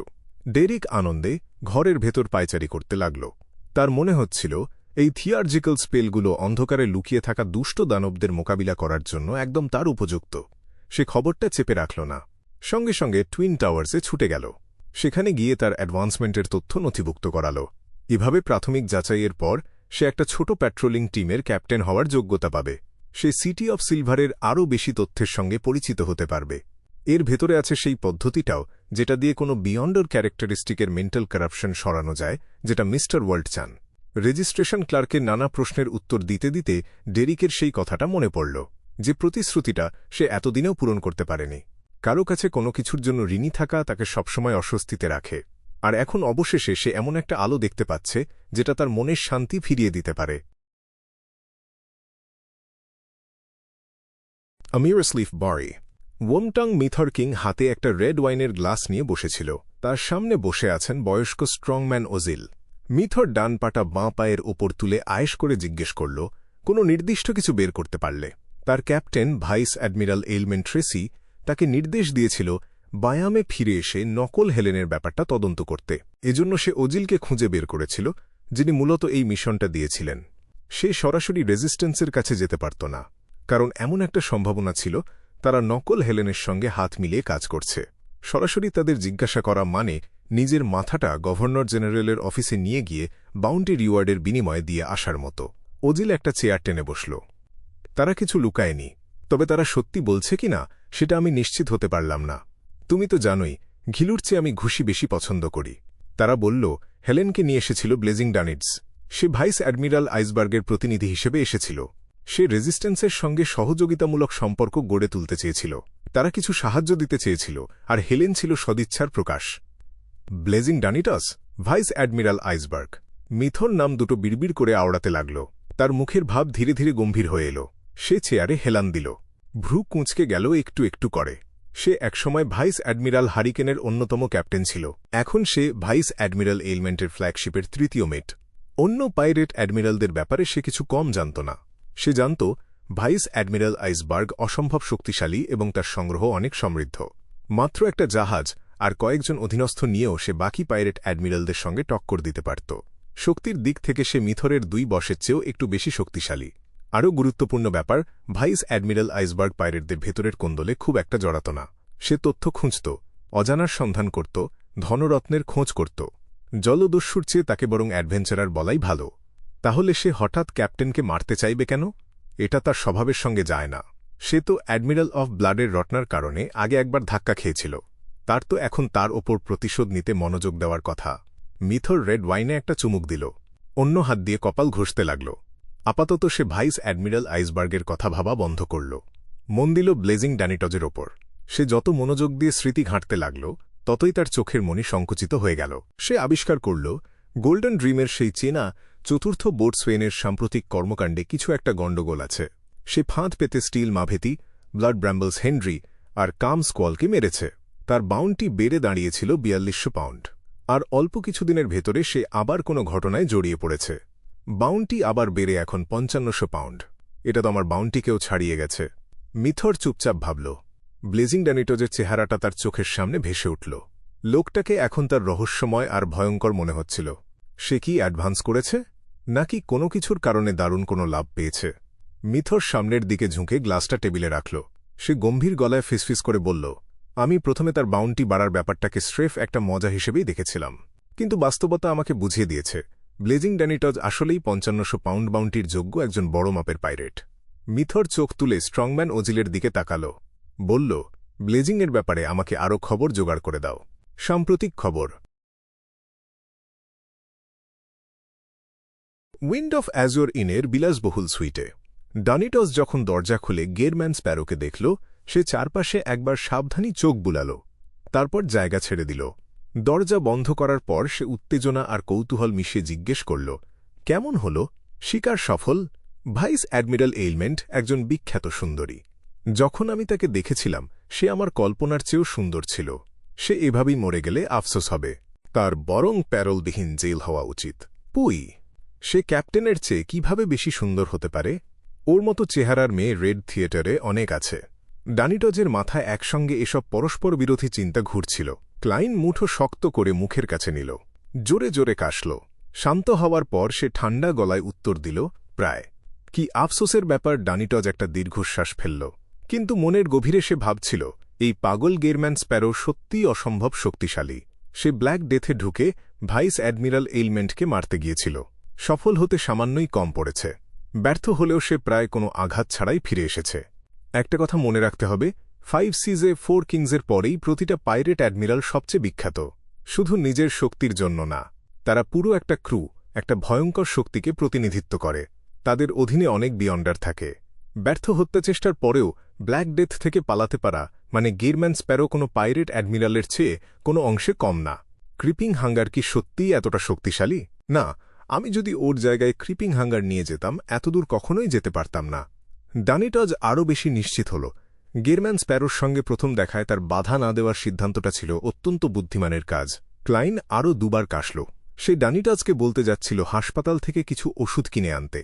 তারপর তার মনে পড়ল তার অসুস্থতার কারণটা জটিল। ডাক্তারের ভালোভাবে পরীক্ষা না করেই দেওয়া ওষুধ কাজ নাও করতে পারে। এমনকি সম্রাট রোজেলের আবিষ্কার করা অনেক ওষুধেরও একই দশা। ধূসর কুয়াশা দিয়ে দূর থেকে চিকিৎসার ব্যবস্থা তৈরি করা যেত। যদি আমি সত্যি এমলিন হোয়াইটের সঙ্গে পরামর্শ করতে চাইছিলাম যাতে সে আমার জন্য কিছু ওষুধ বানিয়ে দিতে পারে। ক্লাইন বাথরুমে গেল, হাতমুখ ধুয়ে নিজের আসল পোশাকে ফিরে এল। জেলের কাছ থেকে নেওয়া পোশাকগুলো পুড়িয়ে ফেলল। তাকে বেরোতে দেখে ডানিটজ একটা কাগজের ব্যাগ নিয়ে কাছে এল। তোষামোদের সুরে বলল, এই যে ওরা যে 700 পাউন্ড দিয়েছিল এটা সেটাই। ঠিক সেই মুহূর্তে সে আর ক্লাইন দরজায় টোকা শুনল। ক্যাপ্টেন অ্যালান্ড। ক্যাপ্টেন তাড়াহুড়ো করে ঘরে ঢুকল। সে গিরম্যান স্প্যারোর দিকে গভীর একটা দৃষ্টিতে তাকাল। গলা চেপে বলল, আমি প্রিন্স হারবারে ফিরে যাওয়ার পরিকল্পনা করেছিলাম, কিন্তু একটা খবর পেলাম। ব্যানসি হারবারে মনে হচ্ছে বড় কিছু একটা ঘটে গেছে।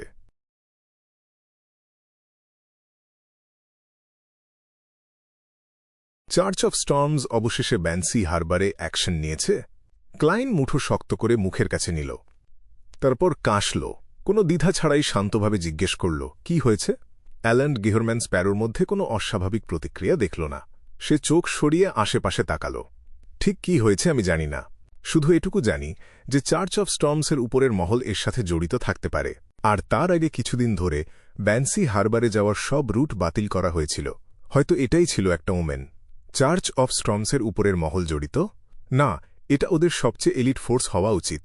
আমার সন্দেহ চার্চ অফ স্টর্মসের পন্টিফ, সেই গ্রাউন্ডেড অ্যাঞ্জেল, নিজে অ্যাকশন নিয়েছে। হয়তো একটা গ্রেড 0 সিল্ড আর্টিফ্যাক্টও ব্যবহার করেছে।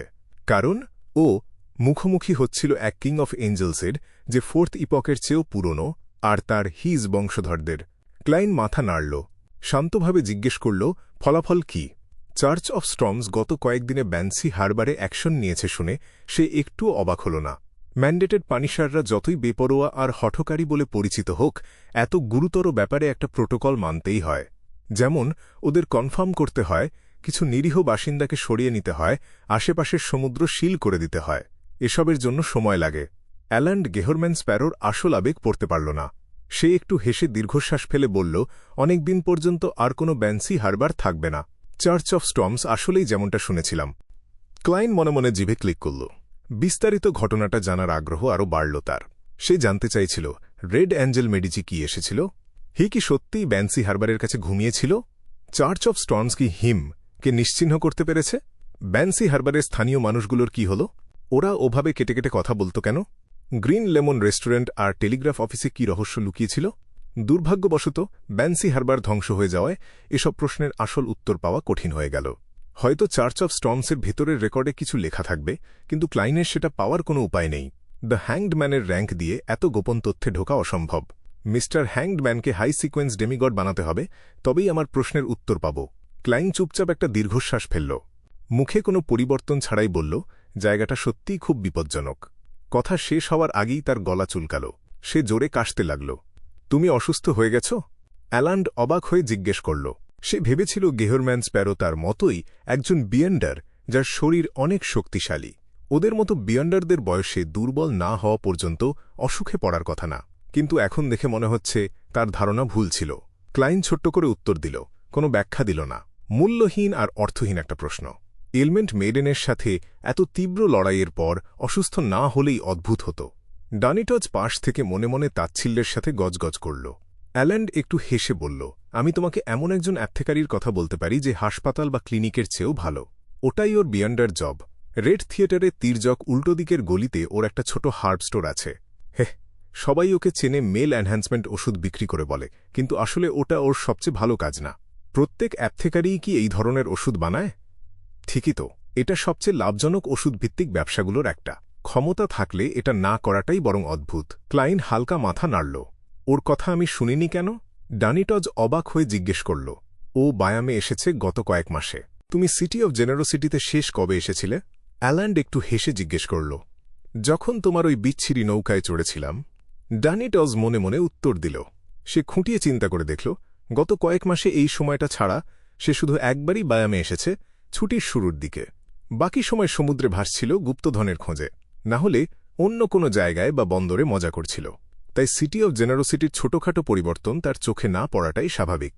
আমি অনেকদিন বায়ামে কাটিয়েছি, রেড থিয়েটারে কয়েকবার গেছি, কিন্তু এই অ্যাপথেকারির কথা একবারও শুনিনি। এর মানে ওর মেল এনহ্যান্সমেন্ট ওষুধের কাজ সীমিত। ডানিটজ একগুয়ের মতো বড়াই করে বলল। অ্যাল্যান্ড হেসে দিল। এই বড় পাইরেটের সাথে তর্ক করল না। গেহরম্যান স্প্যারোকে বলল, যদি সাধারণ অসুখ হয় তাহলে অ্যাপথেকারি সামান্য একটু বেশি দাম নেবে। আর তোমার জন্য তো দাম কোনো ব্যাপার না। সবচেয়ে গুরুত্বপূর্ণ হল তাড়াতাড়ি সুস্থ হওয়া। কোনো অ্যাডভেঞ্চারারই অসুস্থ অবস্থায় থাকতে চায় না। এতে বিপদের সম্ভাবনা বাড়ে, অন্যের টার্গেট হয়ে যাওয়ার ঝুঁকি বাড়ে, কন্ট্রোল হারানোর ঝুঁকিও বাড়ে। ঠিকই, বিয়ন্ডারদের জন্য ভালো অবস্থায় থাকাটা অনেক জরুরি, কিন্তু দামটাও তো ব্যাপার, তাই না? ওই অ্যাপথেকারি যদি 1000 পাউন্ড নেয়, তাহলে আমি বরং হাসপাতাল থেকে ওষুধ কিনব, কিংবা ওই ভ্যাম্পায়ার এমলিন হোয়াইটকে আমার অসুখের বর্ণনা দিয়ে ওষুধ বানাতে বলব। যদিও আমার 6000 পাউন্ড জমা আছে আর কয়েকটা বিয়ন্ডার ক্যারেক্টারিস্টিকও আছে, তবুও ভাবতে হবে। আমি এখনও একটা মারাত্মক অফেন্সিভ পাওয়ারের মিস্টিক্যাল আইটেম যোগ করতে চাই, আর হাই সিকোয়েন্স পোষণ ফর্মুলার ক্লু খুঁজছি। ক্লাইন মনে মনে বিড়বিড় করল। এই রহস্যময় দুনিয়ায় হাই সিকোয়েন্স পোষণ ফর্মুলার দাম নির্ধারণ করা অসম্ভব, তাই ক্লাইন শুধু সংশ্লিষ্ট ক্লু কেনার কথা ভাবছিল। অ্যাল্যান্ড চলে যাওয়ার পর ক্লাইন 700 পাউন্ড নিল আর ডানিটজকে 200 পাউন্ড দিল। মাথায় হ্যাট পরে, ছড়ি হাতে নিয়ে, কাশতে কাশতে নাক মুছে সে দরজা পেরিয়ে বের হল। রেড থিয়েটারের কাছে একটা ক্যারিজ নেওয়ার প্রস্তুতি নিল। ডানিটজ সেই অ্যাপথেকারির ওষুধ নিয়ে খুব কৌতূহলী ছিল। সে মুখে দুটো নকল গোঁফ লাগাল, ক্যাপ পরল আর পিছু পিছু গেল। ক্লাইনের পরামর্শে সে আগেই জেনে গিয়েছিল যে বায়ামে স্কার্ফ দিয়ে মুখ ঢাকা মানেই বরং বেশি দৃষ্টি আকর্ষণ করা, তাই সে নকল গোঁফ কিনে নেওয়ার পরামর্শ মেনে নিয়েছিল।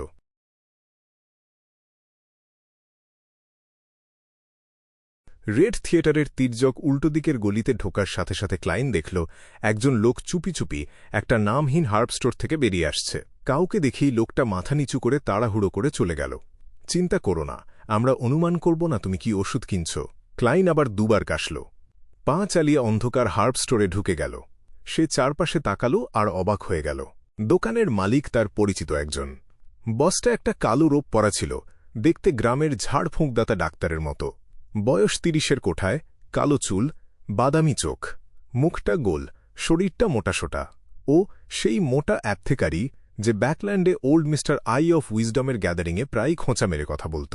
ক্লাইন একবার একটা সার্কাসে ওকে চিনতে পেরেছিল।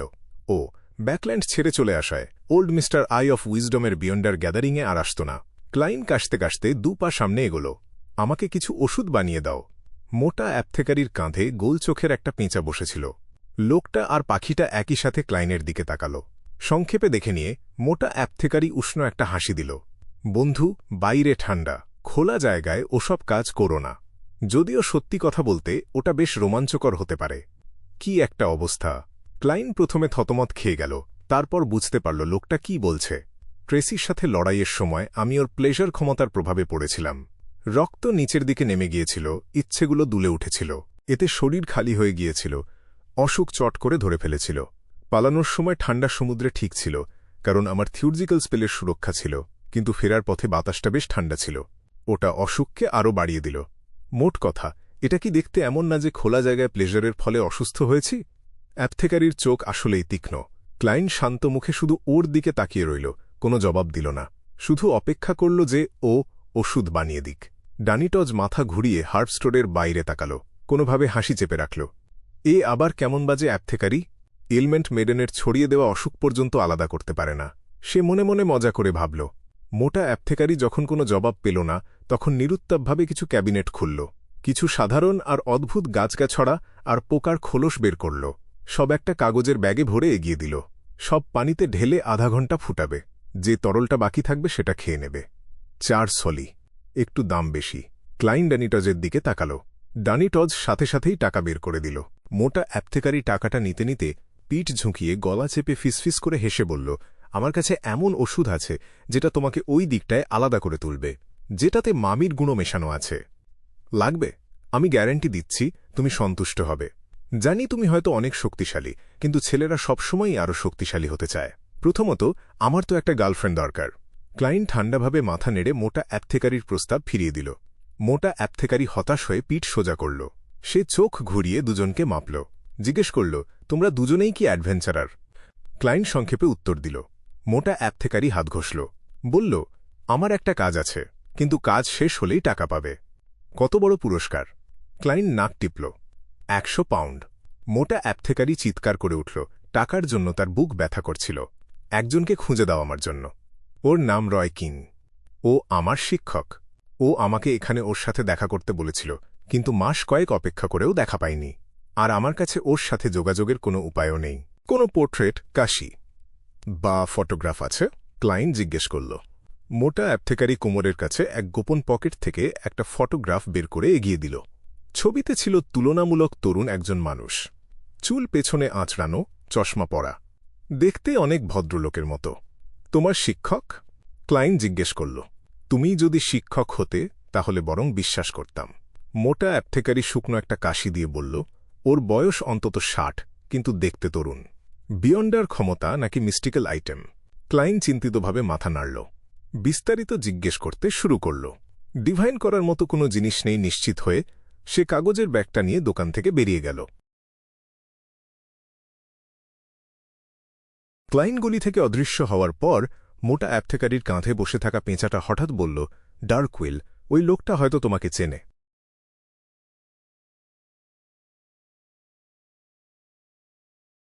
অধ্যায় 586, বিদায় আর পুনর্মিলন। সে আমাকে চেনে?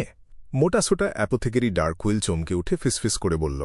পেঁচাটা তার গোল গোল চোখ সামনে রেখে বলল, আমি দেখলাম ভিতরে ঢোকার সাথে সাথে তোমাকে দেখে সে ঠিক 2 সেকেন্ড থেমে গিয়েছিল। হয়তো ভাবছে আমার মতো একজনকে অ্যাপথেকারির সাথে মেলে না। মোটাসোটা অ্যাপথেকারি পাল্টা বলল।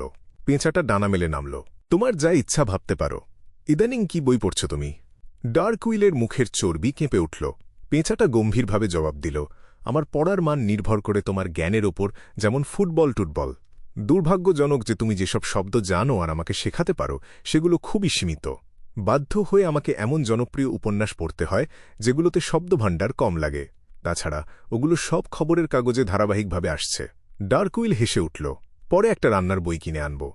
নাম হল গাইড টু ইস্ট বালামবার্ড কালিনারি মেথডস। পেঁচার উত্তরের জন্য সে অপেক্ষা করল না। তার মুখের ভাব হঠাৎ গম্ভীর হয়ে গেল। সে নিজে নিজে বিড়বিড় করল, সে আমাকে চেনে। দেখতে তো একদম সাধারণ লোয়েনের লোকের মতো। তার রক্তের অর্ধেকের বেশি অন্তত লোয়েনের। আমি ভুয়া নাম ব্যবহার করে লোয়েনের কয়েকটা শহরে ছিলাম। তার চিনতে পারাটা খুব অস্বাভাবিক না, কিন্তু তবুও সতর্ক থাকতে হবে। মার্চের আগে যদি ওল্ড ম্যানের কোনো খবর না পাই তাহলে এই জায়গা ছেড়ে চলে যেতে হবে। কথা শেষ করে সে কাঁধে বসে থাকা পেঁচাটার দিকে তাকাল। মাঝে মাঝে তোমাকে বেশ কাজের মনে হয় না? তোমার চোখ আর শরীরের ভাষা আমাকে বলছে তোমার আসল চিন্তা হল, ধুর, আমি এমন একটা পোষা চাইছিলাম যেটা দানব আর গুন্ডা পেটাতে পারবে। ড্রাগনের মান অনুযায়ী বিয়ন্ডার উপাদান খুঁজে আনলাম একটা পোষণ রেসিপির জন্য, আর শেষে পেলাম একটা বোকা পাখি যেটা শুধু খবরের কাগজ পড়ে আর নাটক পড়ে। ধুর, আর একটা পোষণ গলায় ঠেসে দেই। পেঁচাটা ডার্কউইলের সুর নকল করে তোতা পাখির মতো বলল। ডার্কউইলের মুখটা কয়েক সেকেন্ডের জন্য জমে গেল। তারপর সে হেসে ফেলল। ভালো যে তুমি এটা বুঝতে পারো, বোকা পাখি। আমার বিস্ট টেমরের ক্ষমতা না থাকলে একটাও পোষণ গিলতে পারতে না। ভেষজের দোকানের ভেতরে মানুষ আর পাখি দুজনেই চুপ হয়ে গেল। কিছুক্ষণ পর পেঁচাটা যেন কিছুই হয়নি এমন ভাব করে জিজ্ঞেস করল, ডার্কউইল, এটা কি সত্যিই কাজ করবে? তুমি তো এতদিনে এটা কয়েক ডজন অ্যাডভেঞ্চারারকে দিয়ে দিয়েছ। মানুষ খোঁজায় আমি ভালো না, তাই অন্যদের দিতে হচ্ছে। তাছাড়া ওদের আগে ওল্ড ম্যানকে খুঁজে বের করে অবস্থান নিশ্চিত করতে হবে, তারপরেই আমি টাকা দেব। একটা পয়সাও খরচ করতে হবে না। মোটাসোটা অ্যাপথেকারি জিভ দিয়ে শব্দ করে বলল। তারপর একটা দীর্ঘ শ্বাস ফেলল। ওল্ড ম্যান সবসময় নিজেকে ভাগ্যবান বলে, ভাগ্যের বিজয়ী বলে। সে নিশ্চয়ই ভালোই আছে।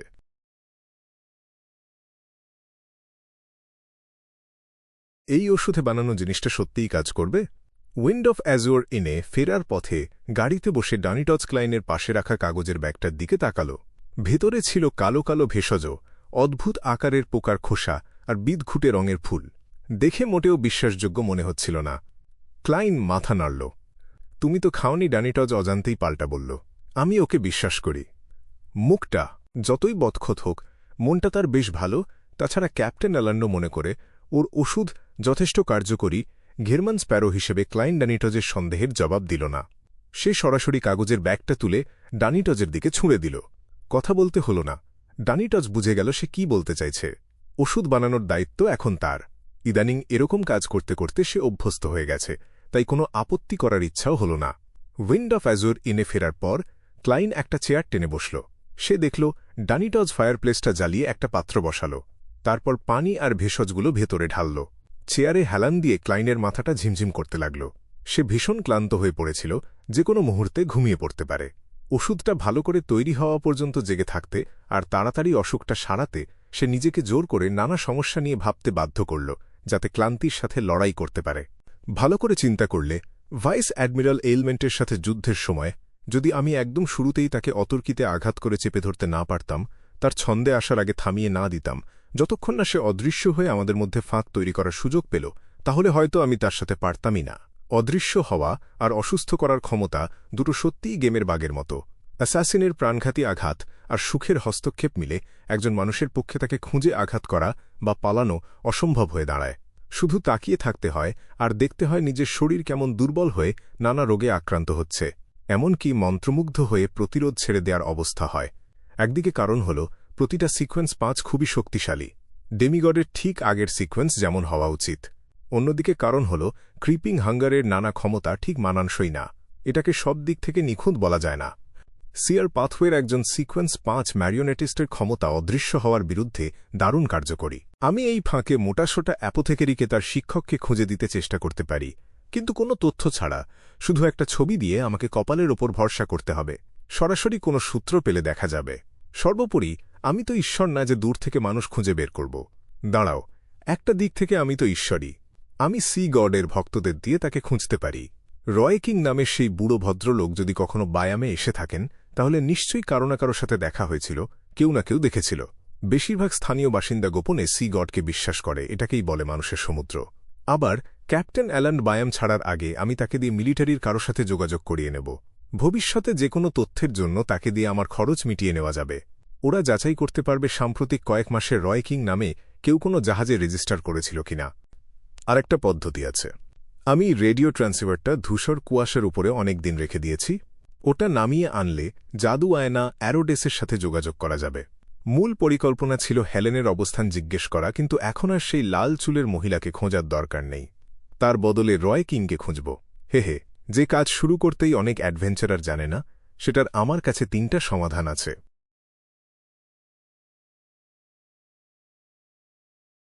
এসব চিন্তার মাঝে ক্লাইন কোনোভাবে জেগে রইল, যতক্ষণ না ওষুধটা ঠিকমতো তৈরি হল।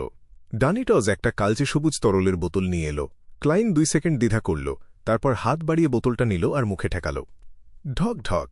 ক্লাইনের গলার সাথে সাথে জ্বলে উঠল, মুখটা লাল হয়ে গেল। তার আগের জীবনে চরম ঝাল খাবার খাওয়ার চেষ্টার কথা মনে পড়ে গেল। হঠাৎ সারা শরীর যেন জেগে উঠল, তার বন্ধ নাকটা দ্রুত পরিষ্কার হয়ে গেল। ঢক ঢক ঢক কোনো মতে শেষ করতেই মনে হল সে যেন প্রায় সেরে উঠেছে। রাত হতে হতে সে পুরোপুরি সুস্থ হয়ে গেল। সে আর অ্যাপোথেকেরির ক্ষমতা নিয়ে কোনো সন্দেহ দেখাল না। কোনো কারণ ছাড়া পোষণের নামই অ্যাপোথেকেরি না। ক্লাইন তার টুপিটা পরে ডানিটসকে নিয়ে ইন থেকে বের হল। রাতের অন্ধকারের আড়ালে তারা বায়াম ছেড়ে জঙ্গলের অন্য প্রান্তে লুকোনো এক গোপন বন্দরে এল।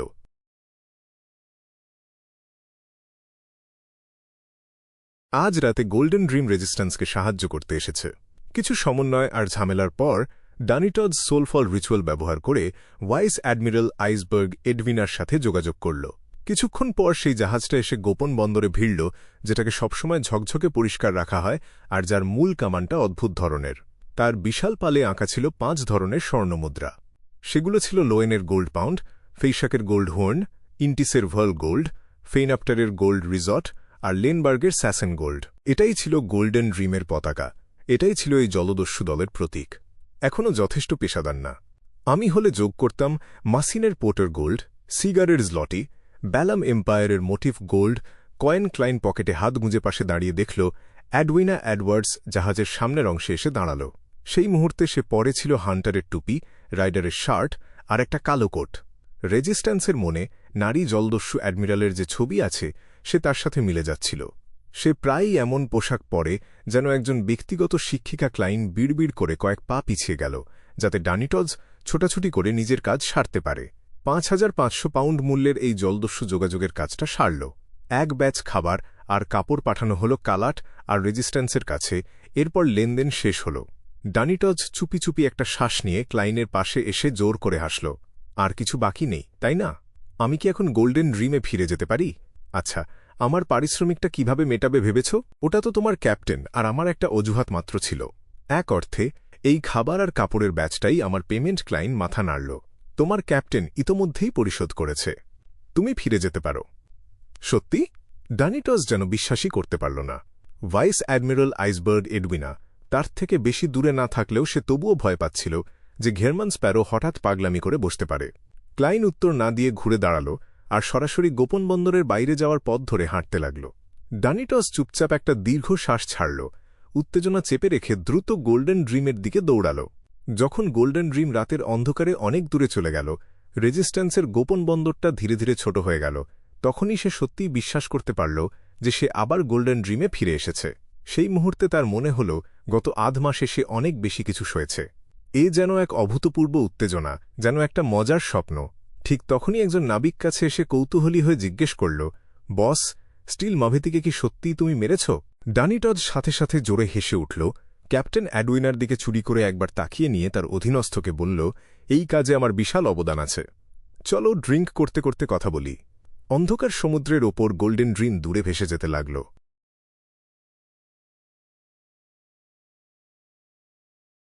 উইন্ড অফ অ্যাজুয়ার ইনে ফেরার পর ক্লাইন ঘুমাতে যাবে এমন সময় সে দেখল চারপাশের সব রং অস্বাভাবিকভাবে উজ্জ্বল হয়ে গেছে। সাদা চাদরগুলো আরও সাদা, বাদামি কাঠের মেঝেগুলো আরও বাদামি হলুদ, গাঢ়লাল পর্দাগুলো দেখাচ্ছিল একদম তাজা রক্তের মতো। নানা রং যেখানে একটার উপর আরেকটা চাপা পড়ে আছে, সেই দৃশ্যের ভেতর থেকে আইজ্যাক অ্যাগার্স হঠাৎ একটা ঢেউ খেলানো জলীয় শূন্যতা ভেদ করে বেরিয়ে এল। সে পরে ছিল তার চেনা পোশাক, শার্ট, বোটাই, টেইলকোট আর মাথায় টপ হ্যাট। তার চামড়া ছিল ব্রোঞ্জ রঙের আর মুখের গড়ন কোমল। ঈর্ষণীয় আমিও যদি স্পিরিট ওয়ার্ল্ড দিয়ে যাতায়াত করার এই ক্ষমতা পেতাম।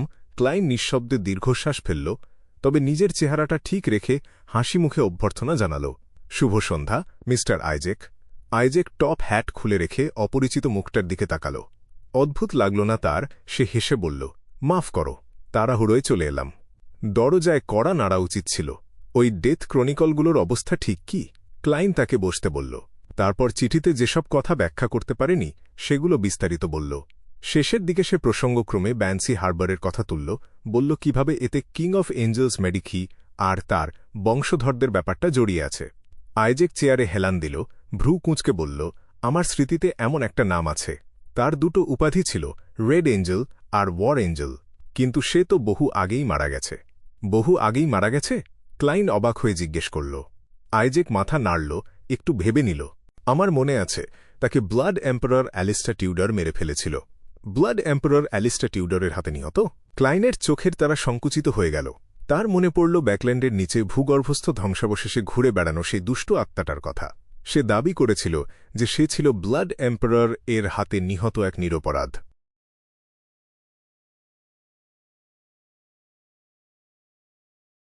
অধ্যায় ৫৮৭ বিভ্রান্তি। তাহলে কি সেই দুষ্ট আত্মাটাই রেড অ্যাঞ্জেল মেডিসি, সেই কিং অফ অ্যাঞ্জেলস যে একসময় ক্রিয়েটরের সেবা করত আর রোজ রিডেমশনের প্রতিষ্ঠাতাদের একজন ছিল? ক্লাইনের মাথায় হঠাৎ এই চিন্তাটা এলো। সে পেছন থেকে যুক্তি সাজিয়ে নানা সূত্র আর প্রমাণ খুঁজতে শুরু করল। রেড প্রিস্ট কার্ডের আগের মালিক একটা অদ্ভুত আকর্ষণে টানে পড়ে সেই ভূগর্ভস্থ প্রাসাদে গিয়েছিল, আর টিউডর বংশধরদের পাশেই তার মৃত্যু হয়েছিল। স্বপ্নে দেখা সেই দুষ্ট আত্মাটা জীবিত থাকতে অনায়াসে একটা শক্তিশালী ড্রাগনকে মেরে ফেলতে পারত।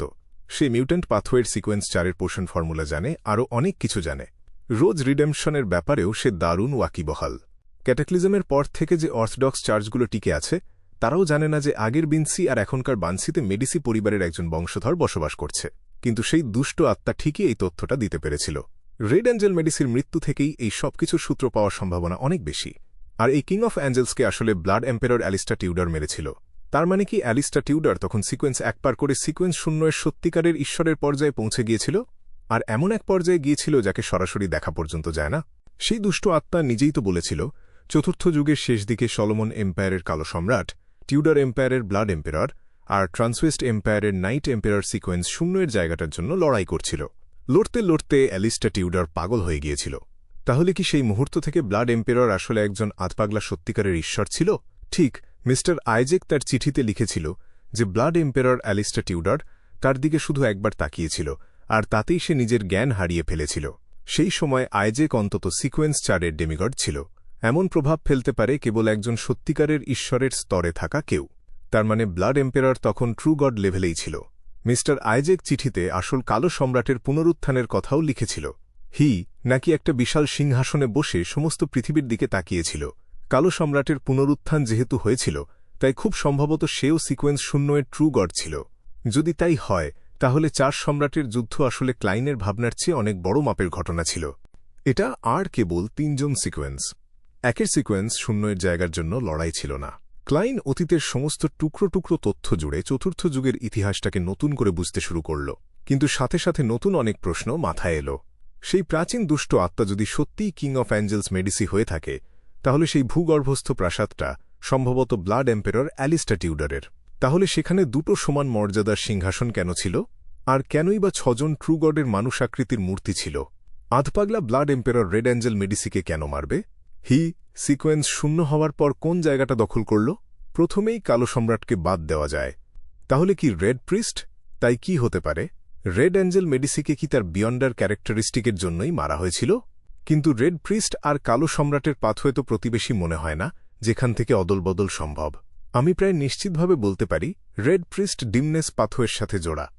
ক্যাপ্টেন আগে বলেছিল অন্য পাথওয়ের পোষণ খেলে মৃত্যু না ও হতে পারে, কিন্তু বেশিরভাগ ক্ষেত্রে পাগল হয়ে যাওয়ার সম্ভাবনা থাকে, আর সেই সাথে বিকৃত কিন্তু ভয়ঙ্কর ক্ষমতা পাওয়া যায়। এটা তো ব্লাড এম্পেররের আধপাগলা স্বভাবের সাথেই মিলে যাচ্ছে। হিজ শেষ ধাপে গিয়ে যখন কালো সম্রাট আর তার পাশের কোনো পাথওয়েতে কোনো আশা ছিল না, তখন হি সবচেয়ে পাগলামির সিদ্ধান্তটা নিয়েছিল। সম্পূর্ণ অসংলগ্ন আরেকটা পাথওয়েতে চলে গিয়েছিল, আর তার মূল্য হিসেবে আধপাগলা হয়ে গিয়েছিল। কিন্তু সেই একই সমস্যা আবার এসে দাঁড়াচ্ছে। রেড প্রিস্টে অগ্রসর হতে হলে কিং অফ অ্যাঞ্জেলস মেডিসিকে মারতে হবে। কিন্তু অগ্রসর হওয়ার আগে অ্যালিস্টার টিউডার হিমসেলফ একা এই কাজ করতে পারত না, যদি না হি এর সাথে আরও সিকোয়েন্স 1 বা অন্য সিকোয়েন্স 0 ট্রু গডরা না থাকত। এটা মাথায় আসতেই ভূগর্ভস্থ প্রাসাদের মূর্তিগুলো হঠাৎ ক্লাইনের চোখের সামনে ভেসে উঠল। চাঁদকে বালিশ বানিয়ে শুয়ে থাকা এভারনাইট গডেসের মূর্তি, কোলে এক শিশু জড়িয়ে ধরা ধরিত্রী মাতার মূর্তি, পেছনে বিদ্যুতের ঝলকানি নিয়ে দাঁড়ানো লর্ড অফ স্টর্মসের মূর্তি, সুদর্শন শাশ্বত প্রজ্জ্বলিত সূর্যের মূর্তি, লম্বা আর রাজকীয় যুদ্ধের দেবতার মূর্তি, আর হুড পরা জ্ঞান ও প্রজ্ঞার দেবতার মূর্তি। অন্ধকারের ভেতর থেকে সবাই বরফের মতো ঠান্ডা চোখে তার দিকে তাকিয়েছিল। সেই মুহূর্তে ক্লাইন কেঁপে উঠল, কিন্তু তার মনে পড়ল এই 6 ঈশ্বর তো ট্রান্সওয়েস্ট এম্পায়ারকে সমর্থন করত, টিউডার এম্পায়ারকে না। চতুর্থ যুগের ইতিহাস যতই খোঁড়া যায়, ততই আরও ভয়ঙ্কর আর গোলমেলে লাগে। ক্লাইন মনে মনে একটা দীর্ঘশ্বাস ফেলল। কি ভাবছ? আইজেক এগার্স তার থেমে যাওয়াটা লক্ষ্য করল। ক্লাইন এমনিতেই বলল, ভাবছিলাম রেড অ্যাঞ্জেল মেডিসি যখন বহু আগেই অ্যালিস্টার টিউডারের হাতে মারা গিয়েছে, তাহলে গত কয়েক শতকে বানশি হারবারে যে আবহাওয়ার ঈশ্বরের ভক্তরা আছে সে আসলে কে? আর তাদের এত অদ্ভুত আচরণের কারণই বা কি? এটুকু বলেই ক্লাইন থেমে গেল। কারণ বানশি হারবারের ব্যাপারটা সে যেমন ভেবেছিল একদমই তেমন না। সে প্রথমে ভেবেছিল রেড অ্যাঞ্জেল মেডিসি ওখানে ঘুমিয়ে আছে, কিন্তু আশ্চর্যের ব্যাপার, হি বহু আগেই মরে গিয়েছে।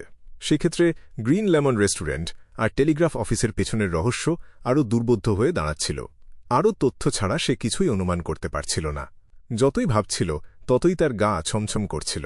সেই দুষ্ট আত্মা কি বিনসি টাউনের কথা বলার সময় এমন কিছুই আশা করেছিল? হয়তো সিল ভেঙে বেরোনোর জন্য এটাই হিমের একটা দরকারি ধাপ ছিল। মিস্টার আইজেককে কি এই কথাটা বলে তার মতামত নেওয়া উচিত? হ্যাঁ, আমি ব্যাকল্যান্ডে থাকা মিস ম্যাজিশিয়ানকে বলবো এলাকাটার ওপর নজর রাখতে, কোনো অস্বাভাবিকতা আছে কিনা দেখতে। যদি কিছু না থাকে তাহলে ব্যাকল্যান্ডে ফিরে গিয়ে আগে মিস শ্যারনের সাথে যোগাযোগ করব। তার মতামত নিয়ে তারপর মিস্টার আইজেককে জানাব।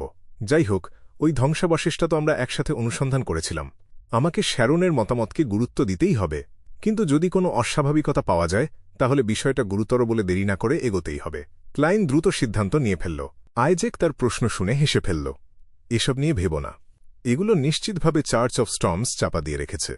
জোর করে এসবের কারণ খুঁজতে গেলে শুধু চরম বিপদ ডেকে আনবে। অ্যাঞ্জেল লেভেলের কেউ হলেও মরে যাওয়ার সম্ভাবনা থাকে। রহস্যময় জগতে কৌতূহলই বেশিরভাগ সময় মৃত্যুর মূল কারণ হয়। ক্লাইন অতীতে দেখা আর শোনা ঘটনাগুলো মনে করল। সে কথা ঘুরিয়ে বলল, মিস্টার আইজেক, আমার এখন নিজের একটা মেসেঞ্জার আছে। আমার ধারণার চেয়ে অনেক তাড়াতাড়ি হয়ে গেল। আইজেক হাসি মুখে বলল।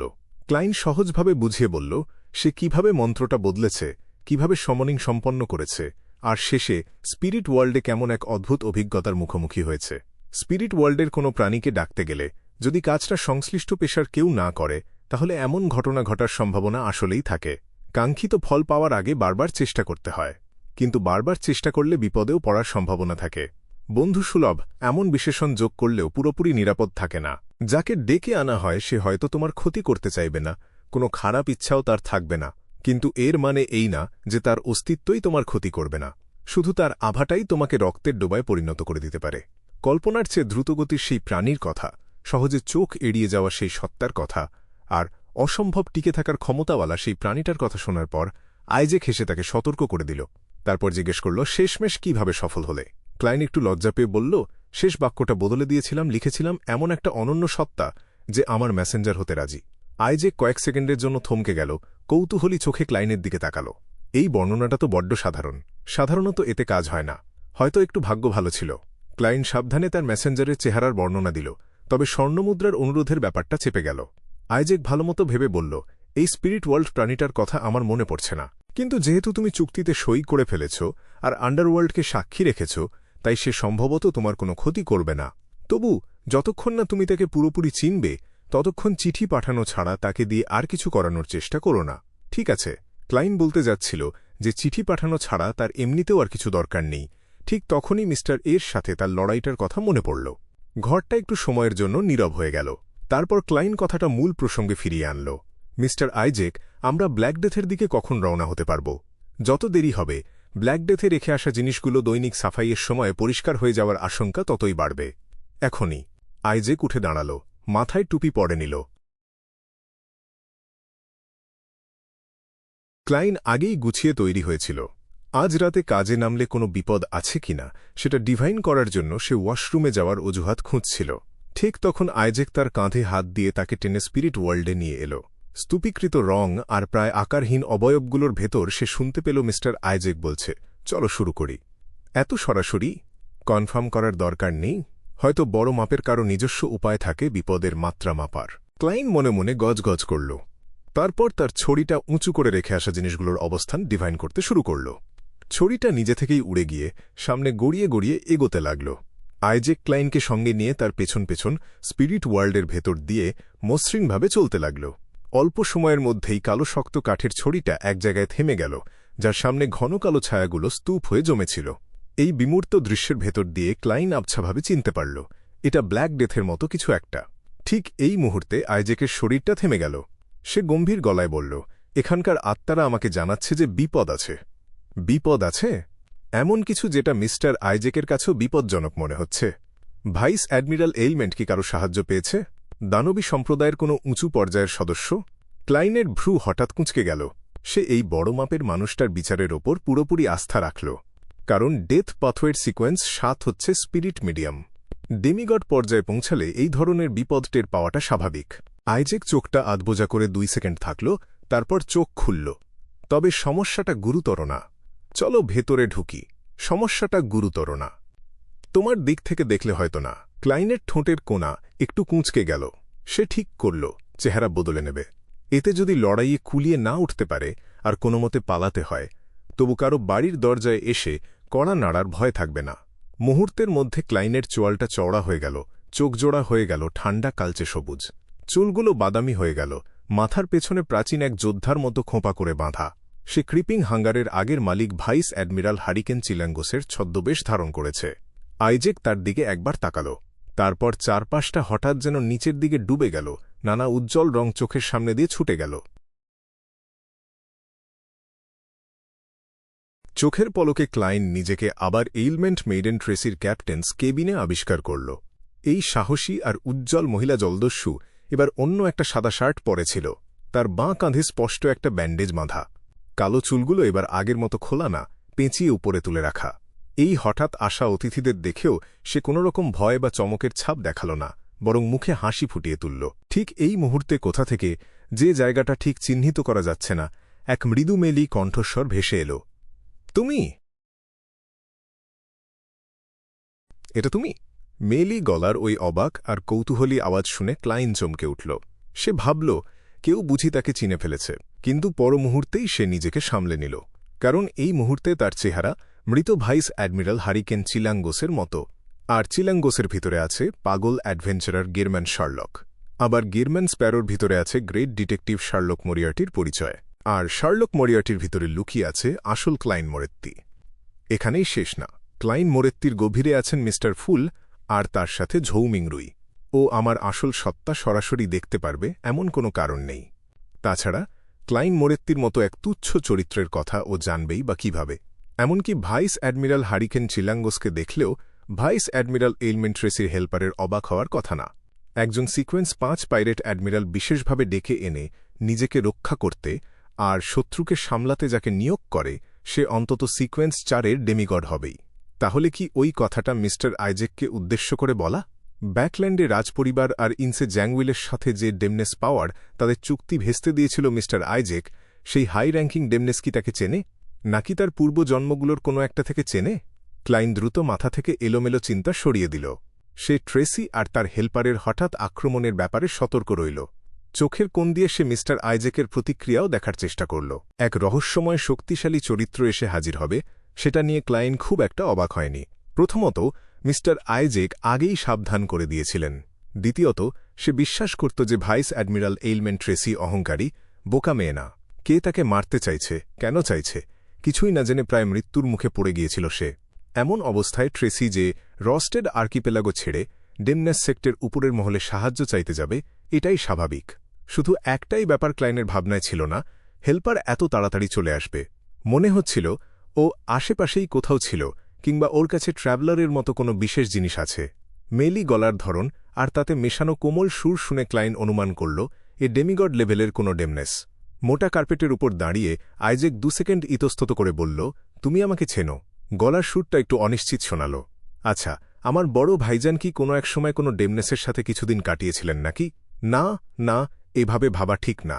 ক্লাইন মনে মনে কল্পনা শুরু করেও সাথে সাথেই অনুতাপে ভুগল।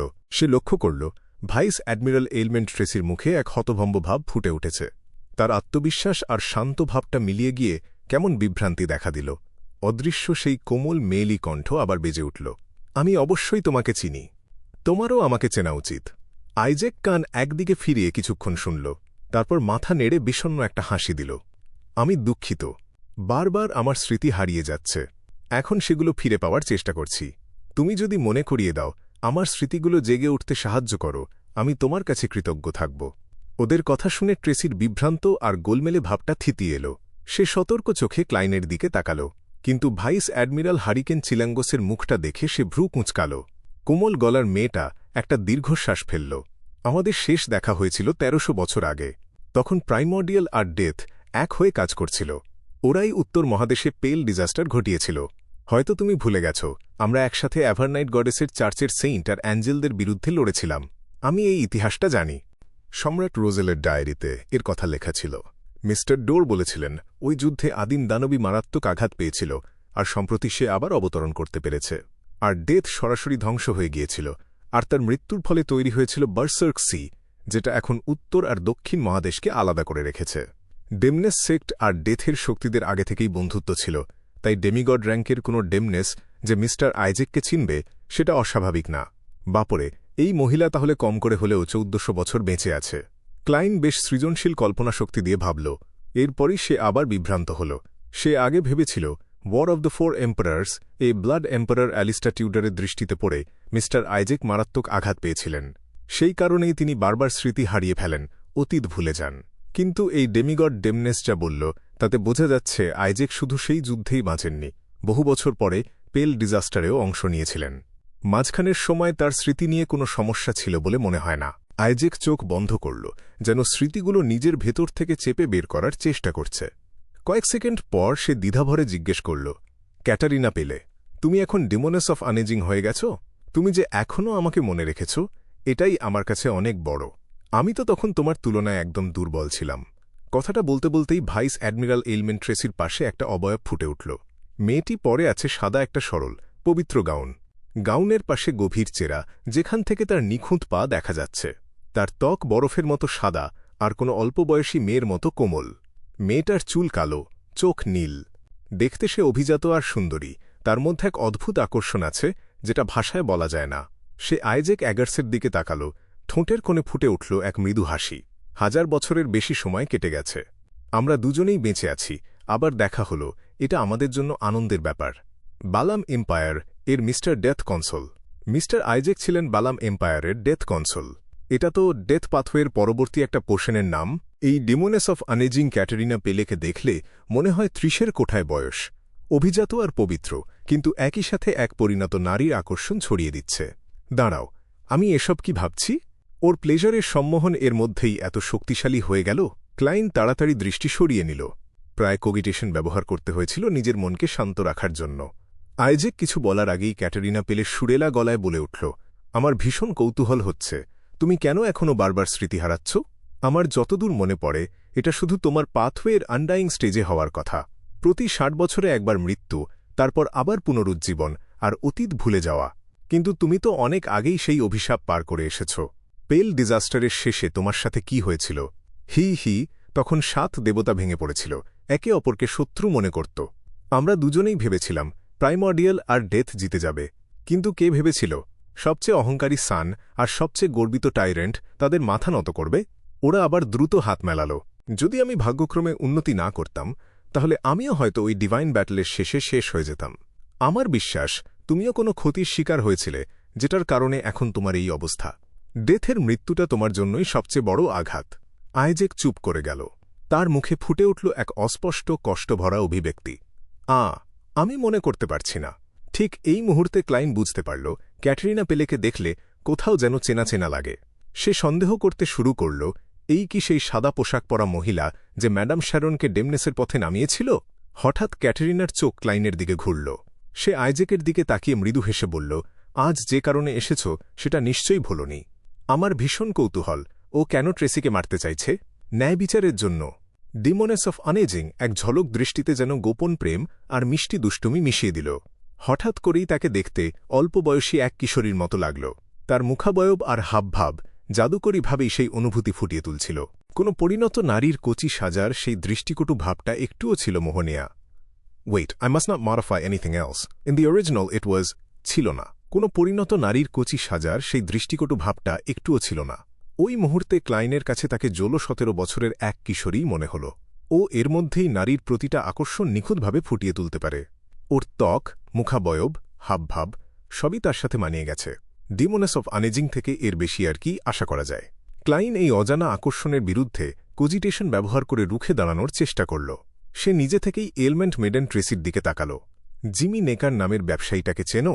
ট্রেসি মুখ হাঁ করেও বন্ধ করে ফেলল। সে শূন্য আর বিরক্ত গলায় বলল, কে সে? তুমি হয়তো চিনবে না। সে ডেথ সম্পর্কিত পুরনো কিছু পাণ্ডুলিপি জোগাড় করেছিল। ভাইস অ্যাডমিরাল হারিকেন চিলাঙ্গোসের হাতে সে মারা গেছে। ভাইস অ্যাডমিরাল হারিকেন চিলাঙ্গোসের চেহারা ধরে রেখেই ক্লাইন কথাগুলো বলল। ট্রেসি চোখ শুরু করল। মুখে এক দিশেহারা ভাব এসে পরমুহূর্তেই রাগে বদলে গেল। ওই কাগজগুলোর জন্য এসেছ তুমি? সত্যিই তাহলে ওগুলো তোমার কাছে আছে? ট্রেসির গলার সুর শুনেই ক্লাইন নিশ্চিত হল। সে নির্বিকার গলায় উত্তর দিল। ট্রেসি একটু শ্বাস নিয়ে বলল, হেলেন কোথায়? তুমি কি ওর কোনো ক্ষতি করেছ? আমি জানি ও এখনও বেঁচে আছে। ওর কিছু হলে আমার স্পিরিচুয়াল ইনটিউশন আমাকে জানিয়ে দিত।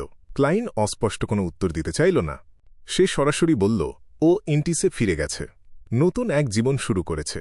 ট্রেসির মুখ অন্ধকার হয়ে গেল। তার চোখে এক ঝড় উঠল। পাইরেট অ্যাডমিরালের আসল আভা পুরোপুরি বেরিয়ে এল।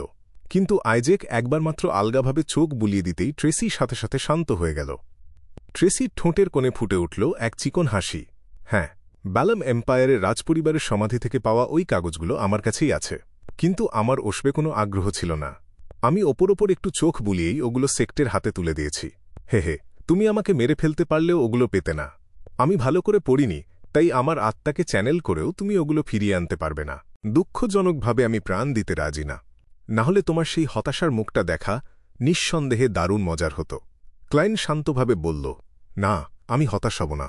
আমি একটা ডিমোনেস অফ অ্যাফ্লিকশনের আত্মা আর ক্যারেক্টারিস্টিক পেতে পারি। আমি তোমাকে গ্রেজ করে বশ করতে পারি। কথাটা বলতে বলতেই সে বাঁ হাতের তালু তুলে দেখাল। সেখানে কালো একটা গ্লাভসের আকারে রয়েছে ক্রিপিং হাঙ্গার। ট্রেসি চোখ সরু করল। তার চোখের দৃষ্টি অসম্ভব বিপজ্জনক হয়ে উঠল, যেন এক উত্তেজিত বাঘ। পাশে দুজন হাই সিকোয়েন্স বিয়ন্ডার না থাকলে এতক্ষণে সে হয়তো আক্রমণই করে বসত। আর ক্লাইন কথাটা শেষ করতেই হঠাৎ তার মনে হল কোথাও কিছু একটা গণ্ডগোল। আমি এই মুহূর্তে তো গেরম্যান স্প্যারো হিসেবে অভিনয় করছি না, তাহলে আমি তার মতো করে কথা বলছি কেন? ক্লাইন চমকে উঠল। সে সন্দেহ করতে লাগল, ইদানিং কি সে চরিত্রে একটু বেশি ডুবে যাচ্ছে? মনে রাখো, তুমি শুধু তুমিই থাকবে। দীর্ঘ অভিনয় করতে গিয়ে আমি যে চরিত্রে অভিনয় করছি তার দ্বারা প্রভাবিত হওয়া চলবে না। এটাই আমাকে হারিয়ে যেতে বাধ্য করবে, আমার নিজের ওপর নিয়ন্ত্রণ হারাতে বাধ্য করবে। দ্রুত সে নিজেকে নিয়ে ভাবল। এই উপলব্ধিটাকে সে ফেসলেসের অভিনয়ের নীতিগুলোর সাথে যুক্ত করে নিল। ক্লাইনের সংক্ষিপ্ত নীরবতা লক্ষ্য করে আইজ্যাক ক্যাটারিনা পেলের দিকে তাকিয়ে স্বাভাবিক গলায় বলল, তুমি কি ওই কাগজগুলোর একটা কপি আমাকে দিতে পারবে? এটা তেমন কোনো বড় ব্যাপার না। ক্যাটারিনা ট্রেসির দিকে এক ঝলক তাকাল। কোনো শর্ত আছে? ট্রেসি ক্লাইনের দিকে স্থির চোখে তাকিয়ে স্পষ্টতই খসখসে গলায় বলল, হেলেন কোথায়? আমাকে বলো। ক্লাইন তার এলোমেলো চিন্তা থেকে নিজেকে টেনে আনল। সে একবার ট্রেসির দিকে তাকাল, তারপর শুদ্ধ ডেমনেস অফ আনেজিন ক্যাটারিনার দিকে।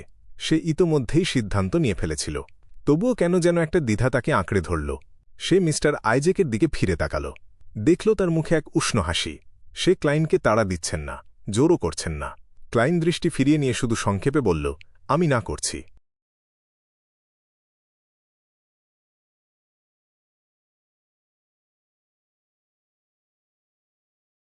অধ্যায় 589 বিভেদ বপন।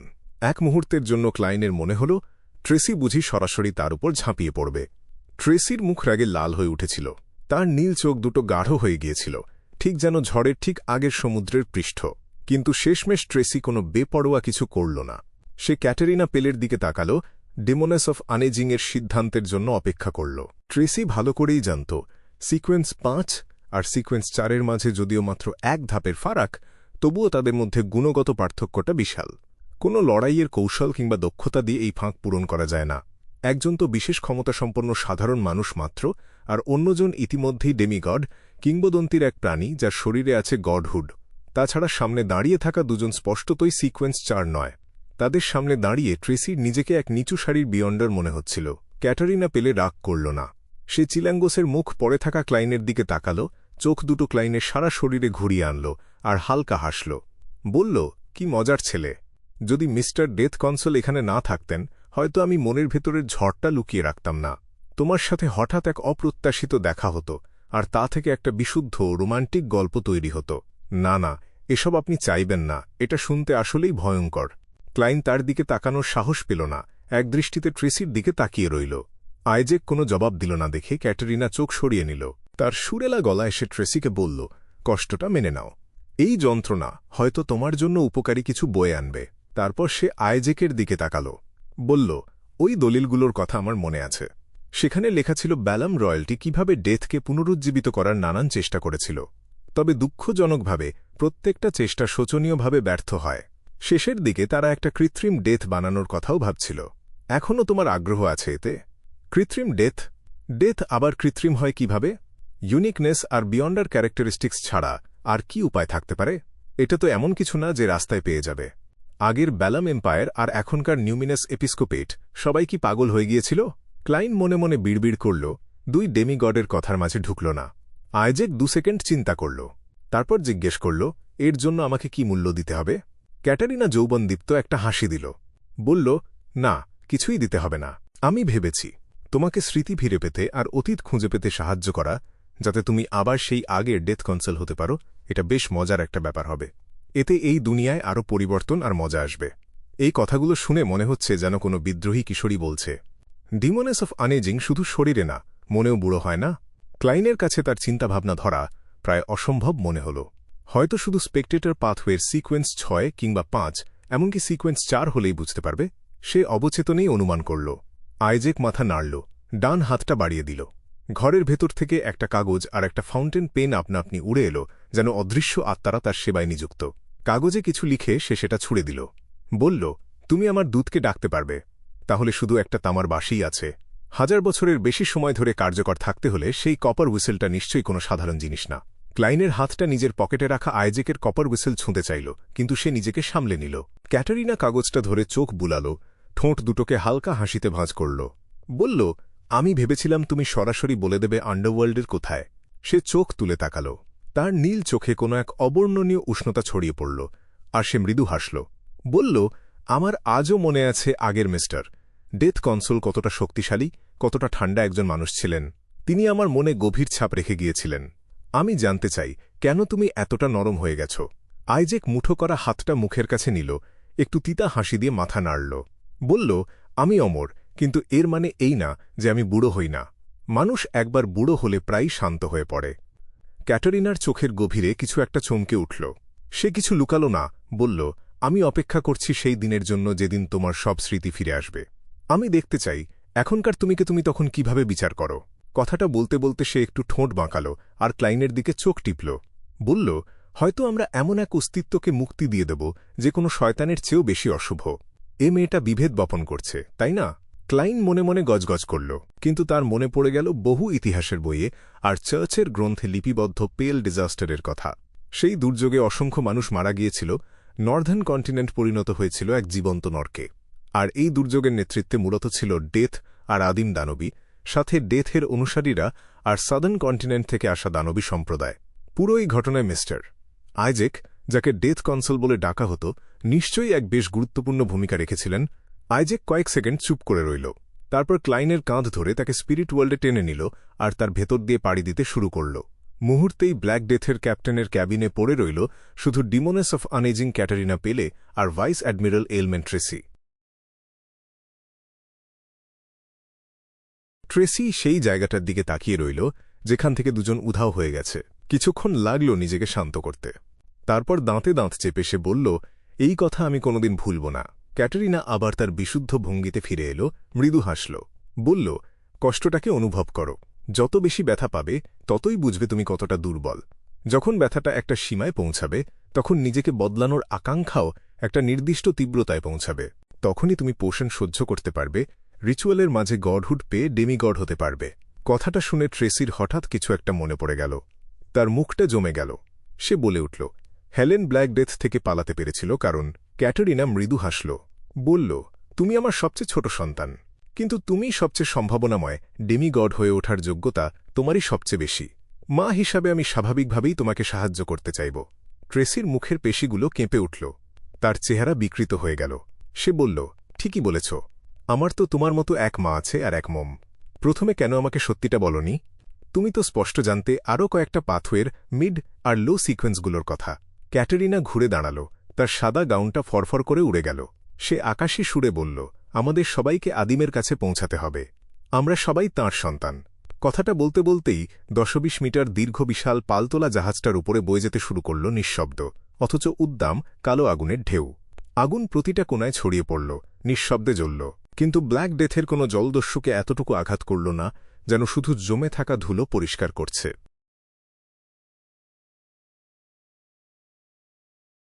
স্তরে স্তরে রঙগুলো দ্রুত মিলিয়ে গেল। সেই অবর্ণনীয় স্বচ্ছ অবয়বটা দূরে চলে গেল। ক্লাইনের স্পিরিচুয়ালিটি হঠাৎ নড়ে চড়ে উঠল। সে বুঝতে পারল ব্ল্যাক ডেথে রেখে আসা তার সব জিনিস উধাও হয়ে গেছে।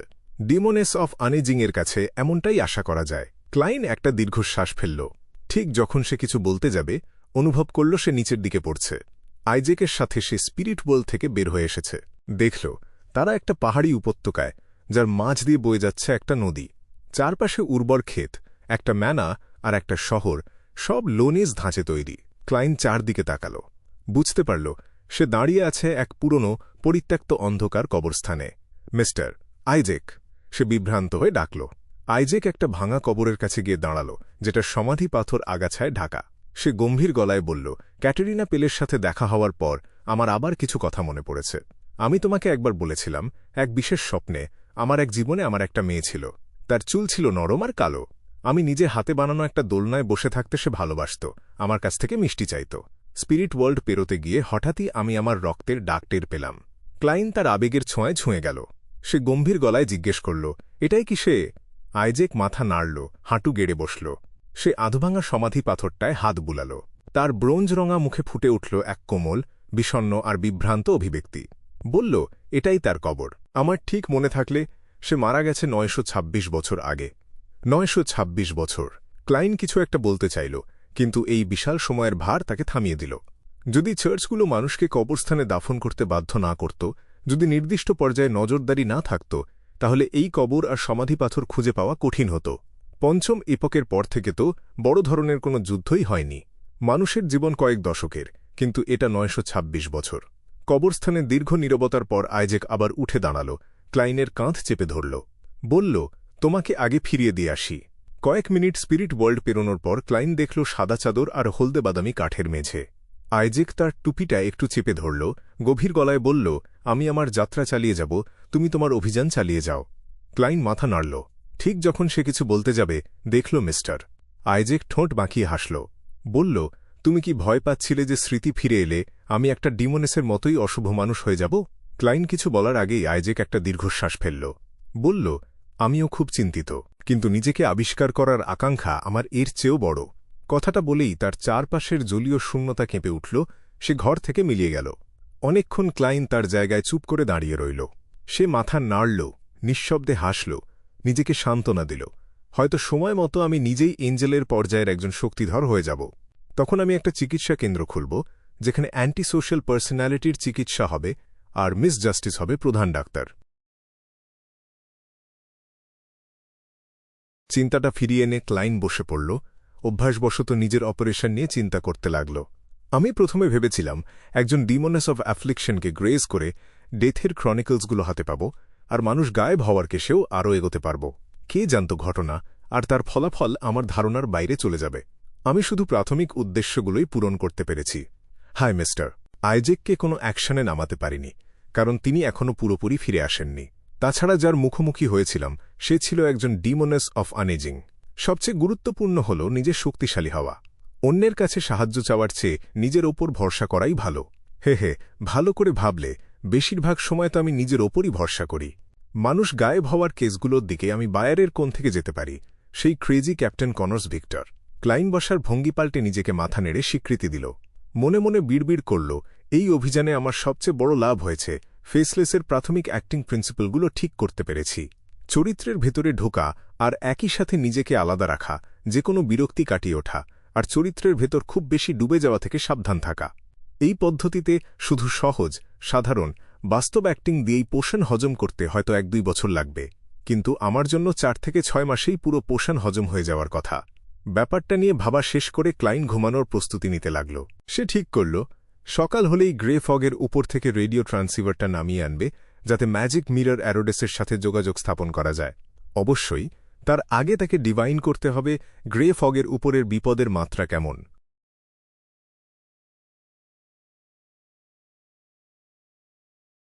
অধ্যায় 590, অ্যারোডেসের শেষ সীমা।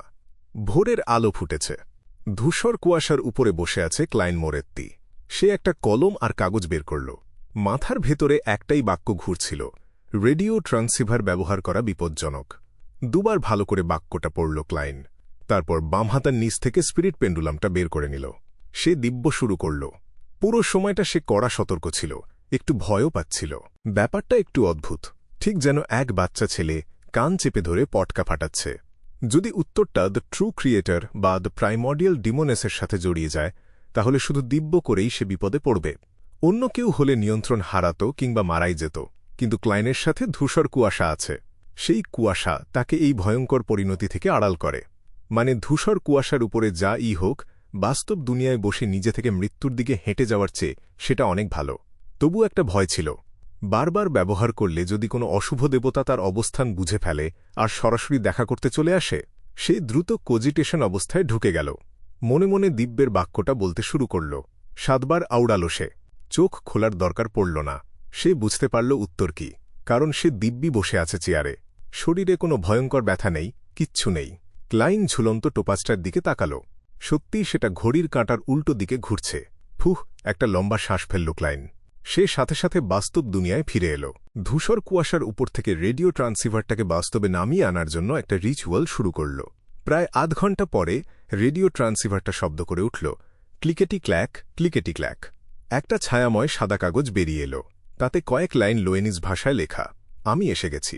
গ্রেট মাস্টার, এটা কি তুমি?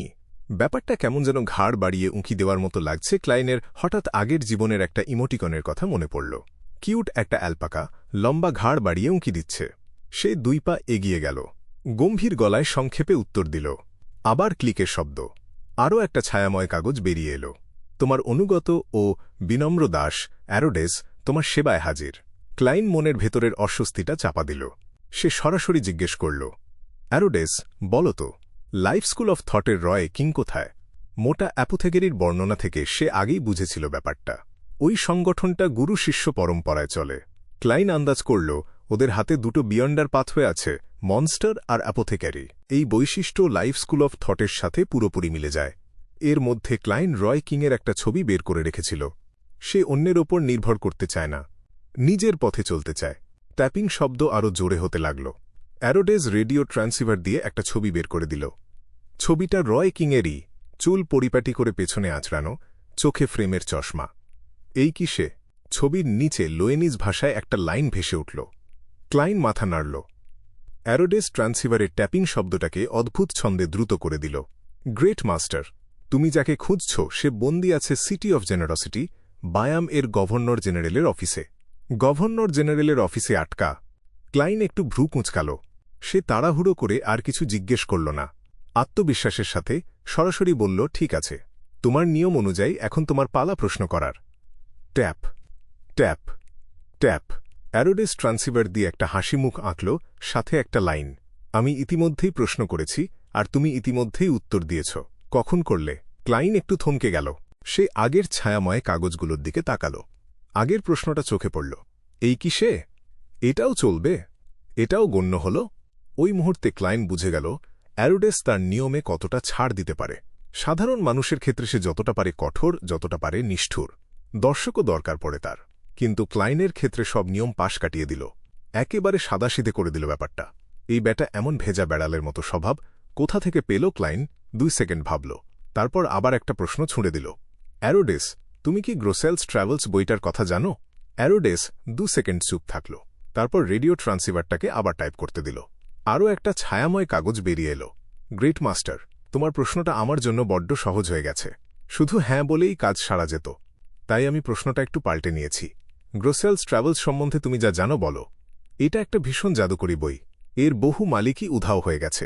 এর স্রষ্টাকে আমি বলতে পারব না, কিন্তু এটুকু নিশ্চিত, বইটা প্রথম দেখা যায় ড্রাগনদের মাঝে সিটি অফ মিরাকলস, লাইভ সেড উধাও হয়ে যাওয়ার পর। সিটি অফ মিরাকলস, লাইভ সেড এর পরে আবির্ভাব, যেটা ড্রাগন অফ ইমাজিনেশন আঙ্কে ওয়েল্ড সৃষ্টি করেছিল। বইটা হয়তো মিস জাস্টিসকে রিকমেন্ড করা যায়। সে আগ্রহ দেখাতে পারে। যদি সে সত্যিই কিনতে চায়, আমি মাঝখানে দালালি করে আগে ধূসর কুয়াশার উপরে বইটা পড়ে দেখতে পারি। পড়ার সময় খারাপ কিছু ঘটে গেলে, বইটা যদি একেবারে নষ্ট হয়ে যায়, তাহলে তাকে বলে দেব বিক্রেতা কথার খেলাপ করেছে, টাকা ফেরত দেওয়া হবে। এসব ভাবতে ভাবতে ক্লাইনের মনে হল মধ্যস্থতাকারী হওয়াটা সত্যিই বড় ভবিষ্যৎওয়ালা পেশা। ক্লাইন রেডিও ট্রান্সিভারটাকে বলল, এবার তোমার পালা। দেখতে চাই কি অদ্ভুত প্রশ্ন তুমি করতে পারো। ক্লাইন মনে মনে ভাবল। অ্যারোডেস এক মুহূর্তও থামল না। লোয়েনিজ ভাষায় একটা লাইন বেরিয়ে এলো। গ্রেট মাস্টার, আমি ইতিমধ্যেই প্রশ্ন করেছি আর তুমি উত্তরও দিয়ে দিয়েছ। আবার কখন ক্লাইন একটু বিভ্রান্ত, একটু হাসি হাসি মুখে আগের ছায়াময় কাগজগুলো উল্টে দেখল।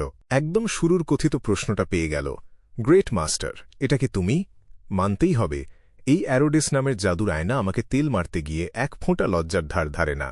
তবে এই জোড়া প্রশ্নের ছকটা OCD-ওয়ালা মানুষকে আনন্দ দেবে। অনেকটা প্রোগ্রামিং ভাষার অ্যান্ডি অপারেটরের মতো। আগের জীবনে যখন নিজে নিজে শিখতাম। ক্লাইন গলা ঝাড়ল, জিজ্ঞেস করল, রয় কিংকে গভর্নর জেনারেলের অফিসে কেন আটকে রাখা হয়েছে? রেডিও ট্রান্সিভারটা আবার ক্লিকেটি ক্ল্যাক করে উঠল। আর একটা ছায়াময় কাগজ বেরিয়ে এলো। লাইফ স্কুল অফ থটের স্নেক অফ মার্কারি উধাও হয়ে যাওয়ার পর থেকে সংগঠনটা ভেঙে পড়েছে। অনেক বিপদে পড়েছে তারা। কেউ কেউ মারা পড়েছে রোড স্কুল অফ থটের হাতে। লাইফ স্কুল অফ থট গুরু শিষ্য পরম্পরায় গোপনে কাজ করত, কিন্তু উপরে ওদের একটা এল্ডার কাউন্সিল ছিল। ভেতরের বিভিন্ন দলের মধ্যে কোনো গোলমাল হলে এই কাউন্সিল সেটা সামলাত। পঞ্চম এপক থেকে এল্ডার কাউন্সিল নতুন নাম নিল ফেট কাউন্সিল। আরও আধুনিক শোনায়। কাউন্সিলে 7 জন কাউন্সিলর। স্নেক অফ মার্কারি তাদের প্রেসিডেন্ট। রয় কিংয়ের গুরু এই ফেট কাউন্সিলেরই একজন। স্নেক অফ মার্কারি উধাও হওয়ার পরে সে বিপদে পড়েছিল, আর তার আগেই সে লাইফ স্কুল অফ থটের একটা গুরুত্বপূর্ণ সিল্ড আর্টিফ্যাক্ট রয় কিংয়ের হাতে তুলে দিয়েছিল। এই কারণেই রয় কিংকে লোয়েন মিলিটারি গোপনে ধরে নিয়ে গেছে। Snake of মার্কারির অন্তর্ধান। ক্লাইনের মাথায় সাথে সাথে উইল অসেপ্টিনের কথা চলে এলো। ব্যাকল্যান্ডে লুকিয়ে আছে সে, আর সেই অন্য স্নেক অফ মার্কারি যে তাকে খুঁজে বেড়াচ্ছে কিন্তু কখনো মুখ দেখায়নি সে।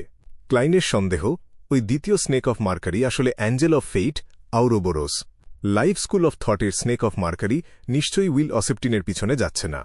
যদি যেত, ওর সংগঠনের সাথে যোগাযোগ করার অনেক সুযোগ পেত, তাহলে নিখোঁজ হওয়ার প্রশ্নই উঠত না। হয়তো ও নিজেই উইল অসেপ্টিন কিংবা তৃতীয় কোনো স্নেক, নিশ্চিত করে বলা যাচ্ছে না। ক্লাইন হালকা মাথা নাড়ল। রেডিও ট্রান্সিভারের দিকে তাকিয়ে বলল, জিজ্ঞেস করো। আমার বিশ্বাস এবার তুমি আর কোনো প্রশ্ন না করে পার পাবে না। হে হে, দেখি কি জিজ্ঞেস করো। মানুষের ভেতরে একটু মাজুকিজম থাকে সত্যি।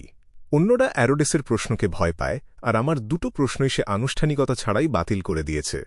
এখন বরং আমি চাইছি ও একটা ঠিকঠাক প্রশ্ন করুক। ক্লাইন আগ্রহ নিয়ে অপেক্ষা করল।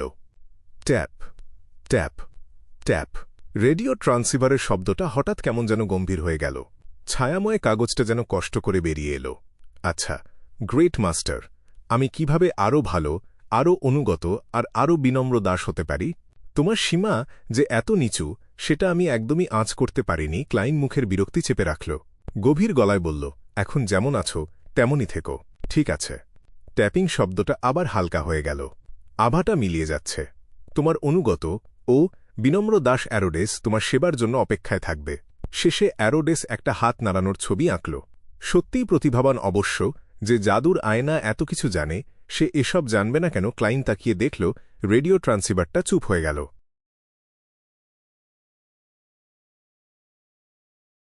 কয়েক পা হেঁটে সে বিছানার ধারে গিয়ে বসল।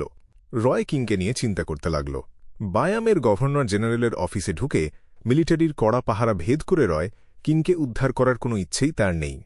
কারণ সে লোকটাকে চেনে না, কখনো দেখেইনি। ওদের মধ্যে একটাই সংযোগ, মোটা অ্যাপোথেকেরি। চার্চ অফ স্টর্মসের বেসমেন্টে নিশ্চয়ই অনেক বিয়ন্ডারকে আটকে রাখা আছে, কিন্তু সেটার সাথে আমার কি? ক্লাইন একটু হেসে মাথা নাড়ল। অ্যারোডেস যে তথ্য দিয়েছে তার মধ্যে একটা ব্যাপার ক্লাইনের চোখে পড়ল। অ্যাডমিরাল অফ ব্লাডসিনরের কাছে যে মিস্টিক্যাল আইটেমটা আছে, যেটা তাকে এতটা ভাগ্যবান করে তোলে, সেটা এসেছে লাইফ স্কুল অফ থট থেকে। বেশ ভালো সম্ভাবনা যে এই পাইরেট অ্যাডমিরালের পেছনে যে দল আছে সেটা হল rose school of thought. Snake of মার্কারির অনুপস্থিতির সুযোগ নিয়ে ওরা লাইফ স্কুল অফ থটের সদস্যদের একে একে মারছে। এটা আমাকে আরেকটা কথাও মনে করিয়ে দিচ্ছে। পাইরেট অ্যাডমিরালদের সাথে লড়তে গেলে আগের চেয়ে অনেক বেশি সাবধান হতে হবে। ভাইস অ্যাডমিরাল এলমেন্ট ট্রেসি সে কোনো খোঁজখবর ছাড়াই ডিমোনেস অফ আনেজিং ক্যাটারিনা পেলেকে পেয়ে গিয়েছিল। বাকি পাইরেট অ্যাডমিরালরাও এমন সমর্থন ছাড়া থাকবে এটা ভাবা ভুল। ওরা প্রত্যেকেই কোনো না কোনো দল, কোনো না কোনো সংগঠনকে প্রতিনিধিত্ব করে। অ্যাডমিরাল অফ ব্লাডের পেছনে rose school of thought, admiral of স্টার্সের পেছনে মোজেস অ্যাসেটিক অর্ডার আর আমাদের ট্যারো ক্লাবও। অ্যাডমিরাল হেলের পেছনে সম্ভবত নিউমিনাস এপিস্কোপেট আর king of the five seas. Vice admiral আইসবার্গের পেছনে সম্ভবত church of the god of knowledge and wisdom. Vice admiral deep sea আর ভাইস অ্যাডমিরাল ডাস্কের পেছনে কারা আছে এখনও জানা যায়নি। তবে এই দুজন এত বছর ধরে একা একা সমুদ্রে রাজত্ব করছে, এটা একদমই অসম্ভব। এখন ভাবলে ভাইস অ্যাডমিরাল হারিকেন চিলাঙ্গোসের পেছনে কোন দলটা ছিল? যারা তাকে ক্রিপিং হাঙ্গার দিয়েছিল তারা? নাকি যে নাম না জানা সংগঠনটা তাকে ডিউক নেগানকে হত্যা করতে প্ররোচিত করেছিল তারা? হ্যাঁ, আমাকে সাবধান থাকতে হবে। পাইরেট অ্যাডমিরালদের স্বীকার করার কথাটা যেন কেউ টের না পায়। আর হ্যাঁ, একবারই চেষ্টা করতে পারব। ব্যর্থ হলে সাথে সাথে দূরে সরে যেতে হবে। এসব ভাবতে ভাবতে ক্লাইনের মাথায় হঠাৎ একটা কথা চলে এলো। সেই কাগজের সার্চটা, যেটা স্নেক অফ মার্কারি উইল অসেপ্টিন নিজে হাতে ভাঁজ করে দিয়েছিল, সেটা এখনও তার কাছেই আছে।